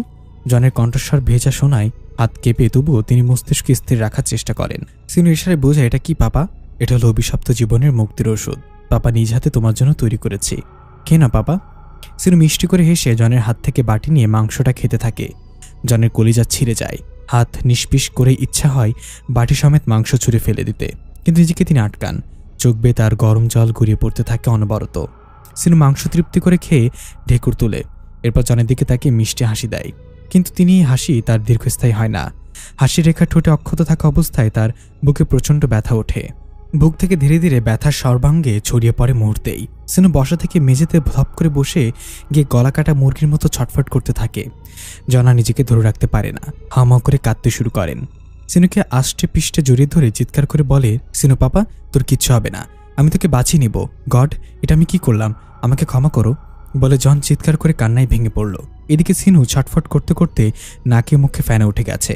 গলা নিচ থেকে বুক পর্যন্ত নীল হয়ে গেছে পুরো। সে শেষ নিঃশ্বাস গুনতে লাগলো। জন কান্না করে সিনুর মাথায় হাত বুলিয়ে দিচ্ছে। সিনু মুখ হা করে যেন তার দম বেরোবে এক্ষুনি। হঠাৎ জনের কানে একটা আওয়াজ ভেসে আসে, পাপা। ধীরে ধীরে জনের হাতেই সিনুর নিথর দেহটা লুটিয়ে পড়ে। জন চিৎকার করে কান্নায় ভেঙে পড়েন। তিনি পাগলের মতো বলেন, সিনু পাপা, উঠো পাপা, তোমার পাপা এই তো তোমার কাছে, উঠো সিনু, আরেকবার পাপা বলে ডাকো। এই ডাক শোনার জন্য কত বছর ধরে আমার কানগুলো অপেক্ষা করে উঠল। সিনু। সিনুর মৃতদেহ আঁকড়ে ধরে জন কেঁদেই চলেছে। প্রিয় পুত্র হারানোর শোক সে কোনোভাবেই মেনে নিতে পারছে না। এবার সে ঠান্ডা মাথায় একটা সিদ্ধান্ত নিল, যে পৃথিবীতে তার প্রিয় স্ত্রী চোখের সামনে মারা গেল, আর আজ নিজ পুত্রকে নিজ হাতে মারতে হলো, সে পৃথিবীতে সে আর থাকবে না। জন ধীরে ধীরে উঠে গেল। সিনুর লাশের মেঝেতে পড়ে থাকে। জন কিচেনে গিয়ে বেছে বেছে তার জেহেরের অবশিষ্ট অংশ ঢকঢক করে পান করে নিল। এরপর আবার সিনুর কক্ষে সে ছেলেকে জড়িয়ে ধরল। ধীরে ধীরে জনের শরীরে বিষক্রিয়া ছড়াতে লাগলো। ছটফট করতে করতে সে শেষ নিঃশ্বাস ত্যাগ করে। মেঝেতে জন আর সিনুর নিথরদেহ পড়ে রইল। পরদিন সকালে ঝিনুকের ঘুম ভাঙলে সে ঋষভকে দেখতে পায় না। পুরো কটেজ খুঁজলেও কাউকে সে না পেয়ে তার ভয় হতে শুরু করে। বসার ঘরে গিয়ে সোফায় বসে সে চিন্তা করে এখন কি করবে। তখনই তার চোখ যায় টেবিলে রাখা কিছু বই আর একটা চিঠির সাথে একটা স্ক্র্যাচ বুক। বইগুলো হাতে নিয়ে দেখে এগুলো রাহুর গ্রহণ নিয়ে লেখা। এরপর সে চিঠিটা হাতে নেয়। চিঠিতে গোটা গোটা অক্ষরে লেখা, আমি জন একজন ব্রিটিশ। আজ থেকে 18 বছর পূর্বে আমার স্ত্রী ক্যাথরিন আমার ঔরসজাত পুত্র সিনুকে জন্ম দেয়। আমার স্ত্রী ক্যাথরিন সিনুকে জন্ম দিতে গিয়েই মারা যায়। ওই দিন ছিল চন্দ্রগ্রহণের রাত। আমার স্ত্রীর পুত্রের উপর রাহুর গ্রহণ লাগে। রাহুর প্রকোপে আমার স্ত্রী মারা যায় এবং পুত্র সিনু একটি দৈত্য মানব হয়ে জন্ম নেয়। আমার পুত্র বড় হওয়ার সাথে সাথে তার শারীরিক পরিবর্তন লক্ষ্য করি। সে মাংস ছাড়া কিছু খেত না এবং তার শারীরিক গঠনও অস্বাভাবিক ছিল। আমাদের দিন কাটে কোনো রকমে কেটে যাচ্ছিল বিপত্তির বাঁধে যখন সিনু কাঁচা মাংস খাওয়া শুরু করে। এরপরে যথাক্রমে আস্ত ছাগল এবং শেষমেশ নরম মাংস। একটি মানুষ খাওয়ার পর সিনু 15 দিন করে ঘুমাতো। 15 দিন পর জাগলে সে বায়না ধরতো মানুষের মাংস খাওয়ার। তখন আমি দিতে অসম্মতি জানালে সে ঘরের সবকিছু তছনছ করে দিত। এরপর সে শুরু করলো মানুষ শিকার। যখন শহরে এই মানুষ শিকারের কথাটি ছড়িয়ে পড়ল তখন আমি সিনুকে নিয়ে ত্রিপুরায় পালিয়ে আসি এবং এখানেই সিনুকে নিয়ে একটা নির্জন এলাকায় থাকতে শুরু করি। সিনুকে মানুষ শিকার থেকে দূরে রাখতেই পদক্ষেপ ছিল, কিন্তু আমি ব্যর্থ হয়ে একসময় নিজেই পুত্রের জন্য মানুষ শিকার করে নিয়ে আসতে লাগলাম। এভাবে এতগুলো বছর কত মানুষকে যে নিজের পুত্রের আহারে পরিণত করেছি তার ইয়ত্তা নেই। কিন্তু আজ যখন একটা জোড়া দম্পতিকে নিয়ে এলাম সিনুর জন্য, তখন তাদের খুনসুটি আর ভালোবাসা দেখে প্রিয় স্ত্রী ক্যাথরিন এর সাথে কাটানোর মুহূর্তের কথা মনে পড়ে গেল। ভীষণ মনোকষ্টে ভুগতে লাগলাম আমি। এত এত নিষ্পাপ মানুষ মারার অনুশোচনায় গ্রাস করে নিল আমাকে। তাই এই কঠিন সিদ্ধান্ত নিলাম, আমি আমার পুত্রকে হত্যা করব। আমি জানি তাকে হত্যার পর এই পৃথিবীতে আমিও একা বাঁচতে পারবো না, তবু আর যাতে কোনো নিরীহ প্রাণের বলি আমার হাতে না হয় সেজন্যই এই কঠিন পদক্ষেপ নিতে চললাম। জন লিঙ্কন। পুরোটা পরে ঝিনুকের শরীর কেঁপে উঠল। তাহলে তাকে আর ঋষভকে সিনুর আহারের জন্য নিয়ে আসা ছিল জন। আর সিনু আমার ছোট্টবেলার বন্ধুটির সাথে এমন কেন হলো বলে ঝিনুক কান্না করতে লাগলো। হঠাৎ তার মনে পড়ল, কিন্তু ঋষভ কোথায়? ঝিনুক মনে মনে কিছু একটা ভেবে তালাবদ্ধ ঘরটির দিকে তাকায়। এরপর উঠে গিয়ে ধীরে ধীরে সেদিকে এগোতে থাকে। দরজার কপাট খুলতেই ভ্যাপসা গরম আর বিদঘুটে গন্ধে ঝিনুকের পেট গুলিয়ে আসে। নিজেকে স্থির রেখে ধীরে ধীরে কক্ষের ভেতর প্রবেশ করে। মেঝেতে পড়ে আছে দুটো দেহ, একটা জনের আর একটা তার প্রিয় খেলার সাথে সিনুর। তার পাশে ছড়িয়ে আছে হাড়গোড় আর পুরো মেঝেতে রক্ত মাখামাখি। সিনু নিতর দেহ দেখে ফুপিয়ে কেঁদে ওঠে ঝিনুক। কিন্তু ঋষভ কোথায়? ঝিনুক পুরো কক্ষে তার চোখ বোলায়, কিন্তু ঋষভ কই? তখন মেঝেতে দলা পাকানো কাপড়ের ছোট্ট একটা স্তূপ দেখতে পায়। সেদিকে এগিয়ে গেলে ঋষভের কাপড় দেখে তার আর বুঝতে বাকি রয় না ঋষভ আর নেই। সে গতরাতেই সিনুর আহারে পরিণত হয়েছে। ঝিনুক চিৎকার করে কেঁদে ওঠে। প্রিয় স্বামী এবং প্রিয় খেলার সাথে কিভাবে হারাতে হবে সে কখনো ভাবেনি। এমন পরিস্থিতিতে পড়বে এটাও কখনো কল্পনা করেনি ঝিনুক। ঝিনুক হাত পা ছড়িয়ে কান্না করছে আর ঋষভের কাপড়গুলো আঁকড়ে ধরেছে। কেটে গেছে 28 দিন। দরজায় কারাঘাত হতেই ঝিনুক দরজা খুলে দেয়। একজোড়া দম্পতি মিষ্টি করে হেসে বলে, আমাদের গাড়ি নষ্ট হয়ে গেছে, আজকে রাতটুকু কি আপনার কটেজে কাটাতে পারি আমরা? ঝিনুক রহস্য করে হেসে বলে, অবশ্যই। তাদেরকে কক্ষ দেখিয়ে দিয়ে ঝিনুক রান্না চাপাতে চলে যায়। রান্না শেষ করে খুব সাবধানে সে জড়িবুটি মিশিয়ে দেয় খাবারে। এরপর টেবিলে খাবার পরিবেশন করে দম্পতিকে ডেকে আনে। খাবার শেষ তারা কক্ষে গিয়ে ঘুমিয়ে পড়ে। গভীর রাত হতে ঝিনুক দরজা খুলে তাদের কক্ষে প্রবেশ করে। আমরা দেখতে পাই ঝিনুকের মুখে ভয়ঙ্কর হাসি। তার দাঁতগুলো সিনুর মতো ধারালো হয়ে উঠেছে আর চোখের মনি সবুজ। এরপর ঝিনুক হামলে পড়ে সেই দম্পতির ওপর। টেনে ছিঁড়ে ছিঁড়ে মাংস খেতে থাকে দুজনের। খাওয়া শেষে সে হাড্ডিগুলো চিবিয়ে খায়। এরপর ধীরে ধীরে ঘুমিয়ে ঢলে পড়ে। রাহুর গ্রহণ বইটিতে দৈত্য মানবকে শেষ করার পর কিছু সতর্কতা অবলম্বনের কথা লেখা ছিল। দৈত্য মানবকে জেহের মিশ্রিত মাংস খাওয়ানোর পর 24 ঘন্টা তার মৃতদেহের ধারে কাছে কেউ এগুবেন না, কারণ মৃত্যুর পর 24 ঘন্টা দৈত্য মানবের আত্মা ছটফট করবে কোনো শরীরে প্রবেশ করার জন্য। যে সময় ভেতরে তার লাশের সামনে উপস্থিত হবে তার ভেতরে সে প্রবেশ করবে। এ থেকে আমরা বুঝতে পারি সিনু এখন ঝিনুকের শরীরে আছে আর সে নিয়মিত মানুষ শিকার করছে।